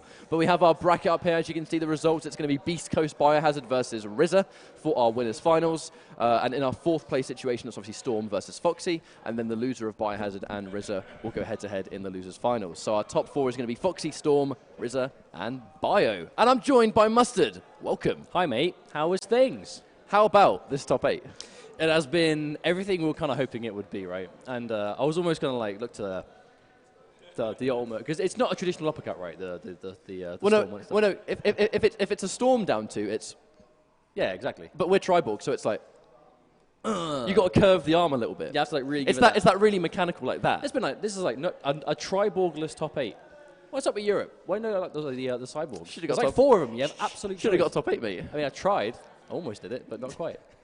So we have some pretty incredible matches ready to go. We have obviously Biohazard versus RZA as our winners finals ready to go, as well as Storm and FoxyGrampa. That's a bit of a throwback.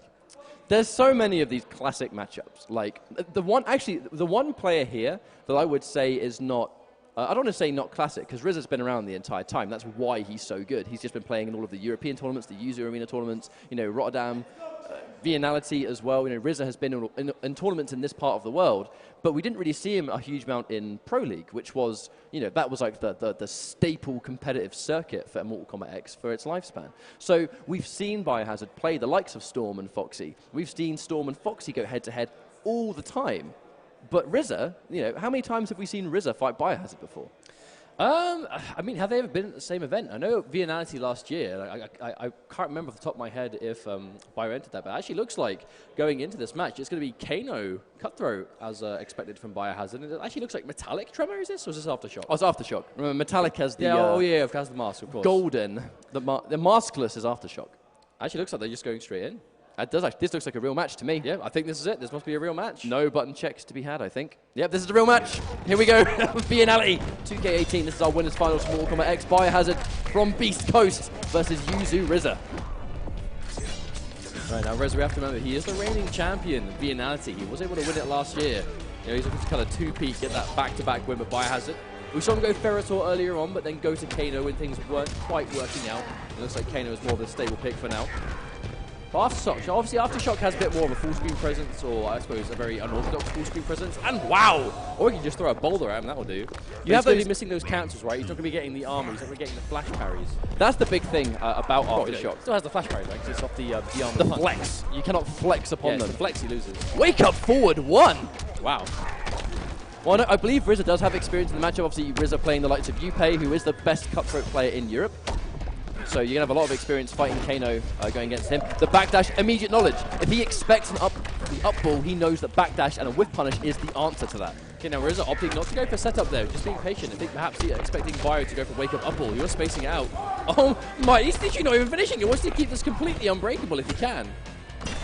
Normally, sometimes you'd say finish your plate, but I think RZA knows if I take my combo and don't allow him to break, one armored reversal is going to do the sufficient life off. Exactly, especially when you have the kind of life lead that he had before. But there's going to be an immediate turnaround from Biohazard to start off this game. Going in, the buffer, no, he drops the combo, but gets another reset opportunity. That actually might be the whole life bar. Yeah, he went for complete optimization, but unfortunately he wasn't able to finish his plate. But with the amount of health he's got, this could be undone. I mean, maybe this could be comeback. Oh no, he misses the end. But he still gets the knockdown, so... The interesting thing about Mortal Kombat X was, if you drop a combo at the very end, as long as they have no bar, they still can't wake up. So it's not the end of the world. The backdash, now there's the answer. Instant air Kano Ball, if he expects a backdash, it's now going to be this game of rock, paper, scissors. Backdash, Kano Ball, what's the answer going to be? Oh wow. The air ball hitting on the other side, but still blocked. A good corner carry coming through from Tremor. Boxing go for the rock in the air. Does allow him to kind of establish that full screen and force him to block. Surprised the down 2 actually was able to beat the air projectile. That parry looked like a mistake. Okay, another setup. Using it for the block. Wonderful block on the overhead. That was a brave read. That low would have forced the breaker out of him, no doubt. Yep, cancelling into the throw as well. RZA really in the driver's seat now. Complete momentum. Regular rolling card to stay safe. Yeah, just go for it in case it lands, but if not, I mean, we're going to lose the round anyway. I think Biohazard, if he was able to get that hit, at least would be pushed towards the mid-screen, but unfortunately was completely blocked. Now, they're both even on meter now. And from the full screen game, obviously, like Kano having the faster projectiles, but a better setup options from full screen with RZA here. Patience. Oh no, point blank. That was an expensive up ball because now you still have the corner and you've got no resources. Wonderful armor break on that 1-1-2. Oh, the whiff punish! That was incredible. Absolutely incredible. That's going to be the corner carry again. RZA opting again not to go for setup, just wants to space himself out. I think he really is banking on Biohazard waking up with the up ball just like that. And that is exactly what RZA was trying to bait out. Third time's a charm. Setup time. Oh, and there's the throw break. Wow. I mean, I say throw break. Kind of, I mean, what would you call that? I mean, when literally a rock falls on the head of your opponent. Head throw is stopped. Head break, we'll call it that. But it is going to be a 2-0 for RZA. It's been fast, but I feel like this is a fast matchup. Either one of these two characters is going to dominate because they hit hard, they hit fast, they both have crazy mix and pressure. This is a wonderful matchup. See, tries to whiff punish now, but gets hit for his troubles. It's two characters with very good offensive options, but it's just different, right? Kano is going to be very in your face, very traditional 50-50s, quick damage. In succession, little chunks here and there, and then obviously Aftershock has got the set. Oh my god! Galactic boy jumping from absolutely max range. That is the MKX classic. Oh no! He had no stamina, no stamina to finish. Rolling cutter zoning, using the air ground pound now. Difficult stuff. Instant tracking. Okay, there's the air ball. Knockdown opportunity. Oh, and there it is, the anti-air attempt on the armor, reverse input, and RZA is now a swift match point on Biohazard in winners finals. Goes in for the throw toss right as Biohazard goes in for that run. Wonderful wake-up buttons. He's just not afraid. If he knows he's not close enough to establish something, he'll challenge every time. I feel like you can do that with characters with wake-ups that you very much have to respect. You can get away with wake-up buttons because your opponent's going to be blocking on your wake-up in anticipation of it. Then you can start waking up with strings, buttons, stuff like that. And here's that full screen pressure game, right? You see Cutthroat, very traditional, just projectile, but then Aftershock has a little bit more to say about it. Biohazard spends the bar, but gets broke. 1 bar versus 2 right there. Biohazard still has 1 left, but he might not have a chance to spend it. RZA just needs 1 more clean hit. 1 more clean hit, tries to combo off the toss. Oh, the Galactic down 2, the run in. There's the pressure game. Oh, the overhead is blocked, but RZA, he's not pushing anything until he gets close, and there is the armor. I've got to say, I love RZA's use of the armor. Oh, faction kill. Tremor has some of the best fatalities in the game, and he does a faction kill. That's upsetting. That's upsetting, but RZA with the pop-off. Super ready, the Tremor finish. I'm a big fan. We can't see it on the camera, but it was sick. I mean, but yeah, RZA's going to be happy with that. He is the reigning champ of Viennality. You said before, he doesn't really have the opportunity to travel the same way that some players might internationally. And Mortal Kombat has always kind of been his main thing, right? And I think even here, he's like super into it. Even though he's here for obviously Draggable, and he'll be in top 8 later on for that as well. It really is Mortal Kombat that kind of he made a name for himself in this kind of community. It's just, it will always be such a shame that he wasn't able to do it back kind of in the prime time of the game when it was like Pro League, we had all the pop bonuses. But that being said, there are still hella good players here that are still playing the game. It goes to show that if in the future we see another Mortal Kombat down the line, RZA is going to be like one of the absolute top dogs to watch in Europe. Because we didn't see a huge amount of RZA, I think, worldwide during the prime time of Mortal Kombat X back in the day. But I mean, just look at the gameplay. The guy clearly knows a thing or two about how to approach this game. He's had a 6 Tremor for so long. And it's great to finally see, I guess, the wider audience see what RZA brings to the table. And in the next Mortal Kombat, whenever that may be, he is like within top 3 players in Europe that we need to keep our eyes on. And I think it really helps that he's not one of those players that, even though Crystalline Tremor is one of those characters that is kind of like, very much in the public eye. Obviously, shouts to Kalishonok for winning Combo Breaker. Oh, yeah. And he was watching yesterday, too. So Crystalline is very much kind of, in the talking point of the community as being this insanely powerful character. I like how RZA does play the other variations as well. He very much wants to specialize in the character, not so much just a variation. And then it lends itself to opportunities like that, where Aftershock is able to win winners finals of the biggest European tournament of the year. So going into our top 4 territory now, this is our final match before we go into losers finals, and it's going to be Storm versus AFoxyGrampa. Whoever wins this will be facing off against Biohazard in the losers final. So this is an interesting opportunity here, because if Storm wins this, he's going to get the run back on Bio, which came down to 3-2 last hit, last round yesterday, and ultimately that's what we're looking for. I think the run back is what people want to see, but at the same time, you can never count Foxy out of Mortal Kombat. You know, he is the best Kung Lao in this game, and even now, you know, he's clearly remembering what's going on. And there's the down 2 exchange. They're making sure those buttons work, the important ones. But the down 2, if your down 2 works, that's what we need. If there's one character and player you probably can't down 2, surely it's Foxy's Tempest. I mean, in theory, we say that. This is still Takeda. You know, a big part of that is Foxy, obviously, against characters that he knows he can neutral duck, because the character with a lot of highs, he's obviously going to get away with that. Takeda is not one of them.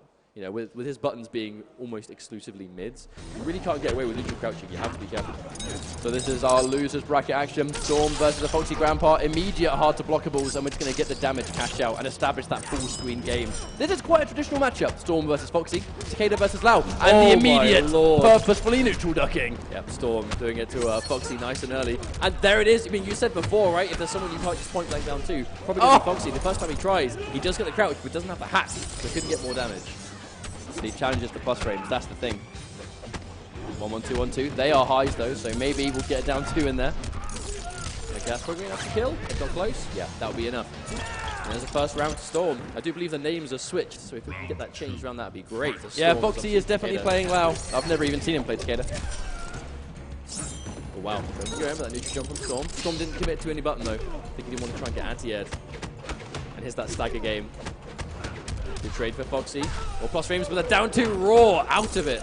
I think it's because he understood that when the 1-1-2-1-2 ended, he knows that there's not going to be enough plus frames to really make him worry about it. There's that lane neutral jump. Yeah, the respect from Foxy. Oh, wow. I like the attempt from Storm.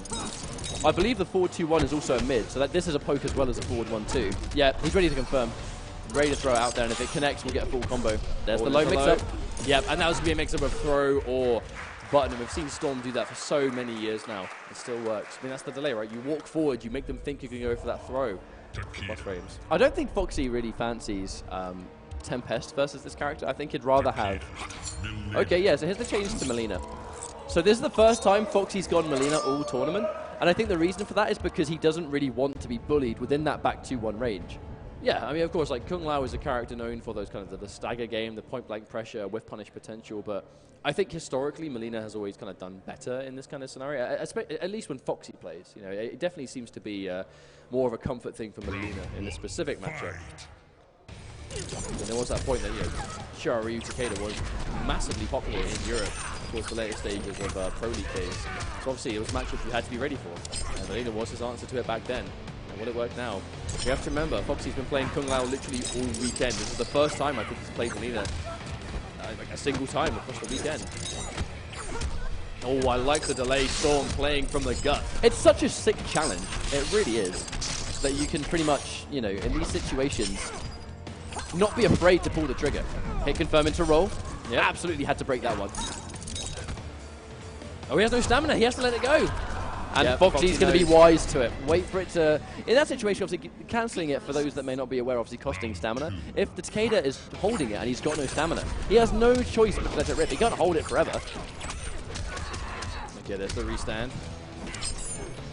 That full screen game, you can see Foxy doesn't want to go anywhere near him if he can help it. Oh my god! Neutral jump, Storm. No forward one for you, my friend. No, he's not pulling any punches here. Storm knows what he wants to do. Wake up ball roll from Foxy, but he has the breaker. If he's going to wake up in that situation in the bait's there, I think Foxy would rather... Oh my god. 2 baits in a row. Hard to block. Oh, he gets tagged anyway. Yeah, tries to jump out the kunais, but Storm reacts to the teleport. There's the neutral duck on the throw. Foxy going to get a restand here. And what's the attempt going to be? Storm has a bar. That's the thing. Storm has a bar. And he's down 2-able. That was important. The deep jump kick. Oh my days. Storm managing to make it work. 1 round away from going up 2-0, but Foxy definitely not out of this one yet. Let's go for the teleport. Another overhead. Full combo. This is going to hurt. Foxy's starting to break. It's always going to be a mix-up between back 2 overhead or back 3 low, and Storm has been on the money every time. This is the Storm we know and love. No messing around. Uh-oh, and the setup. He tries to jump out, and they're clean down 2 into the full screen kunai. Oh my lord, AFoxyGrampa needs to figure it out. Storm in tournament just has this amazing way of just being efficient. Absolutely efficient. No messing around. We mix up back 2, we mix up back 3, we bait with the setups. Super sick stuff. It's just effective, right? It's just that way he's always played the character. Oh, no cancel. Oh, this time lets it go. But it is shutting down the full screen game. Like, in many ways, those teleports are a huge risk because reacting to Psy is kind of difficult. So if you're wrong with that, then Melina will punish you for days. Absolutely. He just hasn't been wrong yet. And there's the corner positioning from Storm, knocked down. Late neutral jump for plus frame. Oh, the jump out from Foxy, but no, drops the combo. Oh wow. My word, what a trade. Oh no, Foxy getting hit again. I feel like Foxy is just, I want to say the term fried, but I feel like Storm is just feeling way more of the momentum here than Foxy is. We're not seeing hit confirms on back 1-2. He's doing rolls on block, just not on form. And there's that jump kick from Storm, mixing up the anti-air potential. I mean, Storm is just making himself very hard to pin down right now. Foxy, a player that really thrives on keeping you in place and really forcing his play at his pace. And Storm is just not letting him do that. Storm was one of the best players in the business at forcing his game plan onto other people, and we can see exactly why. Yeah, there's the Psy again. But that's actually a big risk from Storm. You know, we're seeing the teleport. When it connects, it's all good. But he's effectively teleporting a Psy. The Psy doesn't do that much damage. Whereas if you block the teleport, that is going to be a full combo, which for Melina is respectable damage for sure. There's the lane to grab. Storm, very low on life. Trying to go for it. Can't really blame him. Another teleport. I think at this point he's just going to try and build resources, but he does have 3 bars to go with, so still has all the possibilities. This is Takeda with bar. 1 hit could turn into more. The objective here with Foxy is to really just try and keep a lid on it. But Storm is so slippery, and like, the thing about the down 2s is, challenging with down 2s when his gut tells him to do it, it's actually kind of crazy because it puts you back to full screen. It does massive damage. It makes you worried about pressuring him. Okay, this is the corner, so there's going to be a guaranteed hit from here. Oh, wow! And Storm managing to find the room for a neutral jump. Foxy not waking up, showing respect. Oh, and there's the cross-up. Oh, drops the end. Still in the lead. Bull rolls, gets out of there at least. Here's that risk. Yep, teleport through the Psy. I mean, this is match point for Storm. If he wins this round, he's making it through. Okay, now he has to be careful here. Kunais are on the ground. Oh, wow, and there's the attempt. Foxy gets tagged a little bit of damage. Uses second bar, catches him out. That is combo. Such a trap. It's so hard to escape.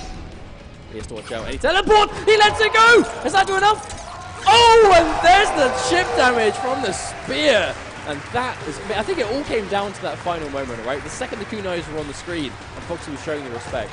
He avoided the final set, but Storm was just, it all came down to that final teleport, right? He was teleporting side tosses all set. But normally you don't see a Takeda player do that too much because it is dangerous. If you don't do it, because it's not something you do on reaction, right? You feel they're going to throw the side toss and you go for the teleport. If you're holding it, it's a bit different, but it is a read. But it's against him. If it gets blocked, you take a ton of damage. If it's the kunai, it's well, I say the Psy, I should say, it's a little bit of damage. One thing Takeda never had to stop doing was hard to blockables. You know, they've been in since day one, really, and they've remained, and it's one of the best things about the character, but Storm, being so good with the character, understands that if I've got bar, I can spend it on, it's one of the most dangerous setups in the game, like it really is, because it covers so much of the screen. On block, it's hard to block. On hit, it's big damage, and in some ways can loop into itself. I love the meter management from Takeda players when they build their game plan around, hey man, I've got more range than you, and I've got this on the floor, got this coming down. What's up? Now, this does mean that after that result, we're going to be seeing Biohazard versus Storm. The run back from yesterday, one of the absolute best matches across all the Both pools. the run back from yesterday and a run back from the Season 2 ESL Pro League Finals. How, of course, how can we forget? Storm's most legendary run in a tournament was where Storm was the highest placing European player in the ESL Pro League. And he was able to defeat Pig of the Hut in a comeback that he had almost no right making, but somehow the stars aligned and he pulled off the clutch. Pulled off the clutch against Biohazard. And that was a run I've never seen him make. But if he can do that again today and get grand finals, that would be a pretty insane result for Europe. It would be, especially considering this is his tournament. Imagine, like, we were joking grand yesterday, man getting top 8 in his own tournament. What about getting grand finals in your own tournament? But he's close, it's losers finals. This is a matchup he's going to be familiar with, though, because of Yuppie. You know, there's so many times Storm and Yuppie have gone head-to-head. He'll be familiar. But, you know, North America has some incredible Takedas. Like, Raptor was the big one. And there's no way Biohazard wasn't prepared for that matchup also. Now, it looks like Storm is very much comfortable with the general Takeda play now, right? Yesterday, of course, there's the scope of people playing for the first time of the day. It was quite late at night. So, you know, how ready were people? Even, like, I think a lot of players had moments of rust yesterday that we are not seeing in this top 8. These guys are refreshed and ready to go. And Storm is showing exactly that right now. And that's going to be probably the first life bar. Not quite enough, but, I mean, this is Takeda, I right? love the fact Oki is what he does. I actually love the fact that instead of doing forward 1-2, 2+4, he just did forward 1-2+4 because he knew that had a higher chance of being meaty on Biohazard to wake up. Yeah, very smart. Oh my god, the trade! Oh my god! Yo, guys, there are other buttons that exist. You know, just like saying. FYI, hard to block steady. Oh, he tried to down to Albert, the ultimate bait. Oh wow, and walked straight in. No stamina. That's gonna be the. Oh my goodness. He could have jump kicked into flip, but he dashed and did down 2. Storm with game number 1. Uppercut, man. Where's Madsen to scream uppercut when you need him? This is like built for that moment. Yeah. Oh, there's the throw. Biohazard was able to take the first bar this time, and that is Kano. So that's potential damage. He gets the buff. Armor? No. Storm pulls it out. Goes down 2. Corner mix up. Okay, this is going to hurt. He has the damage buff. Spends another one. Oh my lord. Oh, full combo. 54% damage. Biohazard completely seizing control. Because when Cutthroat corners you, it's 50-50 central. Okay, catches him out. That's going to be a combo. Oh no, just misses it. Unfortunate. Okay, Storm finds the down 1. Uses it for some advantage. Now Storm has 3 bars. This could be a problem. Wonderful hit confirmed. Set up. There's the block from Biohazard, the patience. Good fuzzy on the kunai. Sometimes neutral jump punch will actually chew up those low pokes, but Kano's down 4 going so low to the ground it didn't. That's going to be a full combo. Kano obviously having one of those wonky down 2s that has one of those hitboxes behind him, you know, like Liu Kang, Jax. Kano definitely one of them. Oh, and there it is. See players try and make the decision in the moment as to how to go around it in the down 2. Oh, and a point blank. Jeez. No choice there but to neutral crouch and wake up. That would have had to be a hard read, but it was the only way he was going to survive that down 2 chip damage. Okay, Storm starting off with the jump in. Respect shown for Bio, but the first hit goes towards the jump kick. I like the way he's going towards jump kicks now, though, because obviously jump kicks have a higher priority than jump in punches. They're harder to anti-air, and Biohazard has been down 2ing him every time he leaves the ground. Oh Big my leg! Lord, wow. Ugh! Shouts to big legs, man. Plus on block, combo on hit if they're airborne. Tries to anti-cross up, but it doesn't work out. Take the plus frames into the forward 2-1. Oh, well, yeah, I think Biohazard was unsure if he was close enough to get the combo and attempted it. It was just a jab, but still, the round going towards Storm. I mean, that's a lot of bar for both players. This could definitely go either way. It's really hard to call. I think from full screen, if he keeps... Okay, so if Storm keeps making reads and teleports like that, because whenever the teleport connects, it's basically party time for Shiryu, right? If he's got the bar, that's where it can work. It manages to pick up the end. Now, normally the instant neutral jump punch, the down 4 will low profile. A late neutral jump punch, on the other hand, will not have such problems. Wow, the walk forward. Hard read, but that's the first time we've seen instant air into the Kano ball. Very unsafe, but Biohazard has to enforce that threat. Oh my god, he has 2 bars! Yep. Obviously, we're having Takeda, one of the few carriers that still has an armored launcher if you're willing to spend 2 meters. There's the meaty. Oh, yeah, the challenge. I love the challenge from Biohazard. If he blocked there, he was going to be dead. He had no choice. He had to challenge. Oh, no! That's 3 games! And 3 games have ended with a down 2. There are other buttons that exist. Oh, give me that money shot, baby. Oh, what have you had for breakfast? What have you had for breakfast? Lots of sausages. Down 2s, mate. That's what he's gargling the down 2s. Why did I get hit by that, he says to himself. I mean, he can't down 2 with no arms. That was why he did the fatality, clearly. That means Storm is 1 game away from making grand finals on the loser's side. They have to fight RZA. I mean, to be fair, out of the 3 players, out of the 2 of them, I believe Biohazard, obviously, I'm firmly that Biohazard can beat anyone. You know, it just depends on how he goes in the set, how he plays. Storm, if he keeps playing like this, you know, if he can get the mix-ups going, I'm actually quite confident he might be able to bring it to RZA. The thing is, we get the chance to see it. This isn't even the same. This isn't the same Storm we saw yesterday, and it's not even the same Storm that we saw earlier in this tournament. Like, it feels like the time of this top 8 has given him the time he needs to really remind himself who he used to be in this game competitively. Yes, he runs Viennality now, but he was one of the best players in Europe by far. Okay, there's an opportunity. Bio not going down without it. Oh, there's the trade. Okay, now this could be bad. Biohazard getting close to a breaker, but he's not going to want to use a break on a round he was supposed to win. Oh my god. Oh, down 2! Into the down 2! Who'd have thunk? If only Storm did an earlier forward 1, he actually would have killed. Hindsight is a beautiful thing. Easy punish for Takeda. Skater's forward one being one of the best buttons to punish. Tries to go for the flip, yeah, tries to flip. But another hit. Big risk from Biohazard. Flips it again. But still, half-life lead now. Plus frames. Probably chasing down a backdash, I assume. Biohazard is one of those players that he can pick up in an instant whether you are enforcing plus frames or not. Because he'll respect your advantage, and then the second he's seen you not press a button, that's when he decides to challenge. Okay, that's a big opening for Biohazard. Break. Oh, big opportunity. Straight ball. No! Oh, that catches the jump back. We're going down to game 5. They're actually using the amount of down twos against each other because you know he was expecting a KO down two. It's opening a really interesting meta game that you don't normally see. Like, there's so much respect. Getting caught by the mid. And there's down two. Good down the air from Biohazard. Chunky damage too. Now this is party time. He has an opportunity. Corner pressure. Damage buff. This is death. He's going to die. That's it. Round over. KO corner damage. Shout out to it. Okay, match point to Biohazard. He's going to win the run back unless Storm can make something happen. Storm has so much meter. He just needs to get the opportunity. Force the break. Still has a bar. Plus range. In these neutral exchanges where they're pressing the same button, it's just that Biohazard is going for the faster buttons every time, going for those defensive down twos, now no longer working, going for a down two of his own. Oh, whip punish!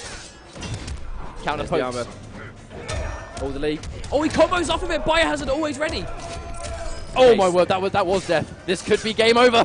He has one hell of a comeback to make, but no resources to do it. And Storm, it looked like Storm just completely froze up at the end there in that last round. He was looking for his opportunity to get the pressure going, but just was unable to find it. Biohazard was just being way too aggressive and was able to take it in the end. But congratulations to Storm for getting so far. Last game, last round in both series in 3rd place. Not bad at all. Top 3 in your own tournament's a pretty good result. I think we can all agree on that one. Oh, absolutely. I think he's definitely going to be happy with that. But it does mean that we have RZA versus Biohazard for our grand finals.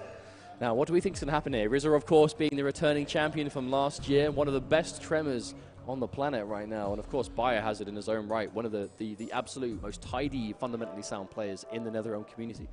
So it's going to be tough to call, for sure. I feel like it was so dominant in winners finals, it would be foolish to not bet on RZA in this situation. But Biohazard has been in losers before. You know, he's not afraid to reset the bracket. He's been behind in tournament many, many times for so many different games. So I wouldn't think the circumstances of the tournament are going to affect him too much. I don't think he's going to have any problems, but I do favor RZA here because I just feel like he's just looking more on top. He's just looking sharper, you know? I mean, I feel like they are both phenomenal players, but it's like you said before, the winners finals was so dominant. It makes you wonder what could possibly change from there. Because it was Aftershock as well. You know, Aftershock. Nowadays, when you think Tremor, you tend to think, oh, it's Crystalline, of course, because Crystalline is insanely powerful, which he can, of course, also play. But the fact that he was able to do it with Aftershock, for certainly some matchup reasons, as well as, you know, that kind of full screen control. Oh dear, what's going on here? What are they doing? I genuinely don't know. I'm actually not sure what that was. I have no idea what was just going on right there. But we'll roll with it. Oh, it's Commando. Is this the matchup? No, this is actually the matchup. Oh my word. Yeah, no, check. It's going to be Commando Kano. Yep, Commando Kano. Not a horrendous character. Massive damage on the command grabs. But I do think that RZA is even going to give Biohazard an opportunity to get in to establish it. Boy, there comes the up ball. The parry! Wonderful call, and now we have the damage on deck. Oh, the conditioning attempt. He really wants to just keep RZA in place. I think he's just really trying to condition RZA to block so he can open up the command grab game. Oh, unbreakable. One setup instead. The parry! Interruption! Now remember, the EX parry has like practically 1 or 2 frames of startup. If there's a gap anywhere, that parry will get through it. And I think that might be a reason Biohazard has picked it here. But just to remind everyone, this is our grand finals of Viennality 2018. It's going to be France versus Canada. Let's go! Oh, wow, that is a big punish on a whiffed grab. Unfortunately for Biohazard, that's going to be a chunk of damage into setup. Oh, and he wakes up! Oh, suplex! Give me that. Okay, corner escape. Forward 1-2-1, pressure coming out. But it is Aftershock, so we're going to get the corner hard to blockables, the airborne mix-ups as well. Oh, and there's the attempt on a parry, but this time RZA being patient. Tremor's armor is so insanely strong. Oh, downfall catches the jump. The meaty. The rolling cutter connects, but it's not really close enough to B+. So we see a counter poke into jump. What an answer! Okay, of course, Commander not known for its big combo potential, but it does damage, and there we go. Wonderfully played from Biohazard. Bit of a comeback in that round. He was down quite a lot. Able to make it work. Back to the mid-screen though, RZA has the space. Down 4 connects. It's the grab. Biohazard has 3 bars. That's a lot of potential parries. Command grab damage. Instant air overhead. Oh, and another big read on a grab. RZA. Such is life as a grappler. Big risk comes a big reward. You can get those grabs, they do massive damage, yes. But if they whiff, you're dead. And in this game, you don't want to eat a full jump in. Absolutely not. Rolling cutter, but there's the gap. Biohazard recognizes. Oh, but the armor returned. Rolling cutter, the meaty. Biohazard tried to press buttons, tried to break at the last moment. Oh, what a pause frame. What a pause frame, poor old Kano. It was close. I mean, this isn't exactly the grand finals I was expecting. Commando Kano versus Aftershock Tremor, but it is Europe. The flash parry to start things off actually isn't the worst call, because if he does a forward 4, if he does a down 4, I believe it should have gone through it. But if it's a successful read, you're effectively spending your first bar to get the first bar, right? And you're going to get hit for it too, so you'll get the life lead also. Hard to blocks. Oh, the overhead just misses. But now we have pressure once more, goes in for the low. I mean, it feels like the second you block that low push, you're not really at a range where your jump-ins can land. That's why we're seeing RZA be nice and patient, just let the jump-in whiff. Wonderful block on that low. Rolling cutter, armor, interruption. Oh my god, tries down to that. Would have won the round! But the armor's going to do it instead. Yeah, and this is very much shades of winners finals. This is basically what happened. The games weren't super dominant, but in the end, RZA was able to win them. Shock horror, the crowd favors RZA. I mean, that's not really a surprise. Of course, it's all the Yuzu boys, the French guys, all the Europeans. They want to see RZA get the 2-peat. They want the European to win the European event. I mean, who doesn't if you're European? Biohazard, though, if there's one player in this bracket that has the ability to pull off, it's going to be this guy, the experience for days. One of the best MKX players in North America by the end of the game, without a shadow of a doubt. But RZA just putting on an Aftershock clinic setup. Oh, my word. Oh, wow. And there's the block damage. Oh, my god, frame pressure. Yeah, this is just plus frames into plus frames and then some. Oh, wow. I think that I like that call out from Bio. He expected the anti-air attempt, and again, that's why you see Bio going for those air rolls. You know, he's calling out RZA's anti-airs, but they're just not coming. Oh, that's a brutality. One of the sickest brutals in the game, man. Absolutely. I mean, if you like brutalities, like Tremor's your boy. He's got like 100 brutalities. So this could be our final game. Winner side for RZA means one win's going to put him as our Viennality 2018 champion, and it's no wonder we're seeing a change. Ferrator. Oh, he's going out with the boy. Win or lose, it's going to be with Ferrator, but I think if there's one character that Bio can really bring it back, it's probably going to be the original main. Absolutely. I mean, this was the character that put him on the map in Mortal Kombat X. Oh, absolutely. Yeah, it was. So many people didn't rate Ferrator that high, apart from people that had fought Biohazard. And even then, like, Ferrator was held back by some really iffy matchups, but if he knew the matchup as a player, then it was really hard to take him out. He was a consistently, top performer in Pro League and, various events around America. Right, now the pain and gain's going to transform things a little bit. It does mean that Ferrator is going to get a little bit of crazy pressure of their own. Oh, that's good. Donkey Kong barrel. How's it going? You're just not a draw anymore. Yeah, right. Combo, but Bio still has the lead. Oh, wow. There's the block. The read here. Okay, good opportunity. Nice catch. The thing is, down 3 into button is way more viable as Ferrator. Because down 3, the down 3's plus, right? Like +1 or something. Off the top of my head, I can't remember, but I know it was always a strong tool. It's pretty damn good. Let's just say that. Not even, no crystal, I've got to say, no crystalline in sight right now. This is 100% Aftershock. Well, it's working out for him. At the same time, Bio getting the first round here. His character choice working out quite well. Oh no, misses the input there. But able to get the juggle, nice. A little bit of damage, but still better than nothing. Oh, tries to down 2 clean, but I mean, we saw a lot of down 2s before. Ferrator, not quite the same. Yeah, a little bit too slow. Down 1s are going to trade, which means that Biohazard comes off better in the exchange. The thing here is that if Biohazard takes this game, it's going to give RZA the luxury of being able to change variation himself. Now, I've no doubt we're probably going to see Crystalline if this doesn't go the way he thinks it will. But there's the hard to block. This is Tremor with corner pressure. Good block from Bio. Expects RZA to stay put, goes for the grab, but no, RZA's going for that screen space, trying to build it. Uh-oh, rolling cutter. It's going to get a knockdown, guaranteeing the knock. Guarantees! Oh my word, and the optimization. Now we're in the corner, and it's tournament points for Yuzu RZA. I like the way RZA actually ran point blank as well. He knew the rolling cutter was going to win the round, but he still wanted to be close. Being down 2. Okay, this is a bad situation for Biohazard to be in. He's got all the bar, but he's not close enough to do anything with it yet. There's a big jump in, though. RZA, neutral jump. Biohazard making the reads. I can assume he just was not ready for that jump from Bio, but the amazing range from Ferrator. Gotta respect. Wake up, forward one. Are you serious? I mean, he knows RZA. He had the meter to work with. Oh, there's the down two. Combos off it. Wow. Biohazard getting close to 30% off a single uppercut. Taking the plus frames. Armor breaking. Down two. Shout out to Storm. The jump attempt. There's the block. Back-to-back jumps, RZA. There's the anti-cross-up. Biohazard was almost the best man in the business for getting anti-cross-ups, and he's going to take his first game in this Grand Finals because of it. So RZA sticking with Aftershock. Yes, indeed. Oh, there's a flash parry attempt again. RZA paying off with it against a character like Ferrator that has those buttons that reach at the initial, round start. Flash parry, a good option against those. Now this really is going to be his solution, right? Let's go for those full screen rolling cutters, but the second he goes within jump distance, anti-air with a different button depending on the range. If it's full screen, it's going to be that. If it's closer, maybe forward one, maybe down two.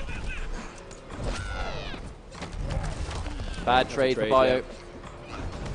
It would get some damage, but with every single projectile that connects, Biohazard does not have the health to take these hits now.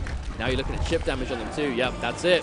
RZA setting up the full screen game, and once again, he's on tournament point. This is a night and day adaptation too. I think he kind of caught sight of how to approach this matchup a little bit by the end of the last game, so he now knows he can go into this with the knowledge, and it's looking way more difficult for Biohazard. Now the ball is in his court to make those adaptations.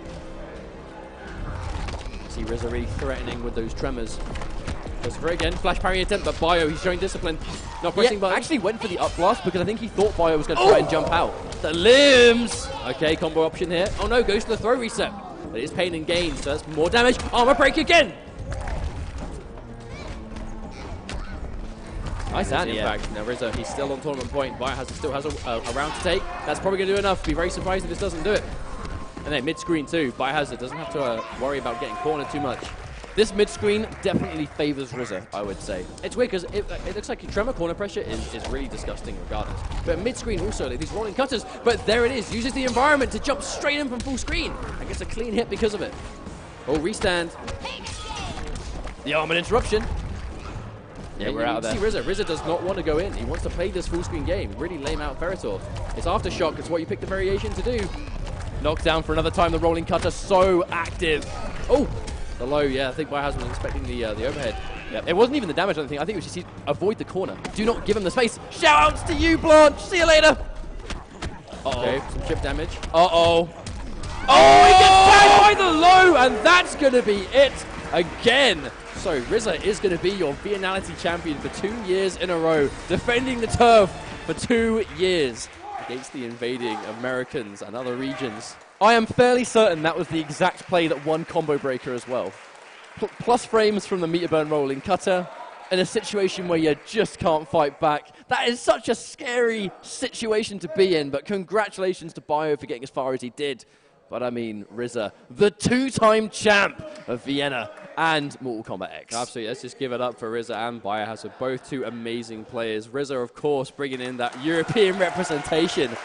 Really looking to bring in with Tremor. Aftershock as well, of all the variations. We're kind of expecting to see Kristen all the time, but RZA's like, nope, I play Tremor, I'm going to play Aftershock, and I'm going to win a tournament. And that's exactly what he did. It was a wonderful Grand Finals. Really, really happy to see the result. I think Europe came out in force and showed that it still has, above all else, just the passion for Mortal Kombat X. Like Europe never stopped loving this game, and it's always wonderful to see everyone jump on and just have some damn good games again, Mustard. No, absolutely. I mean, as always, it's a pleasure to be talking about this game again.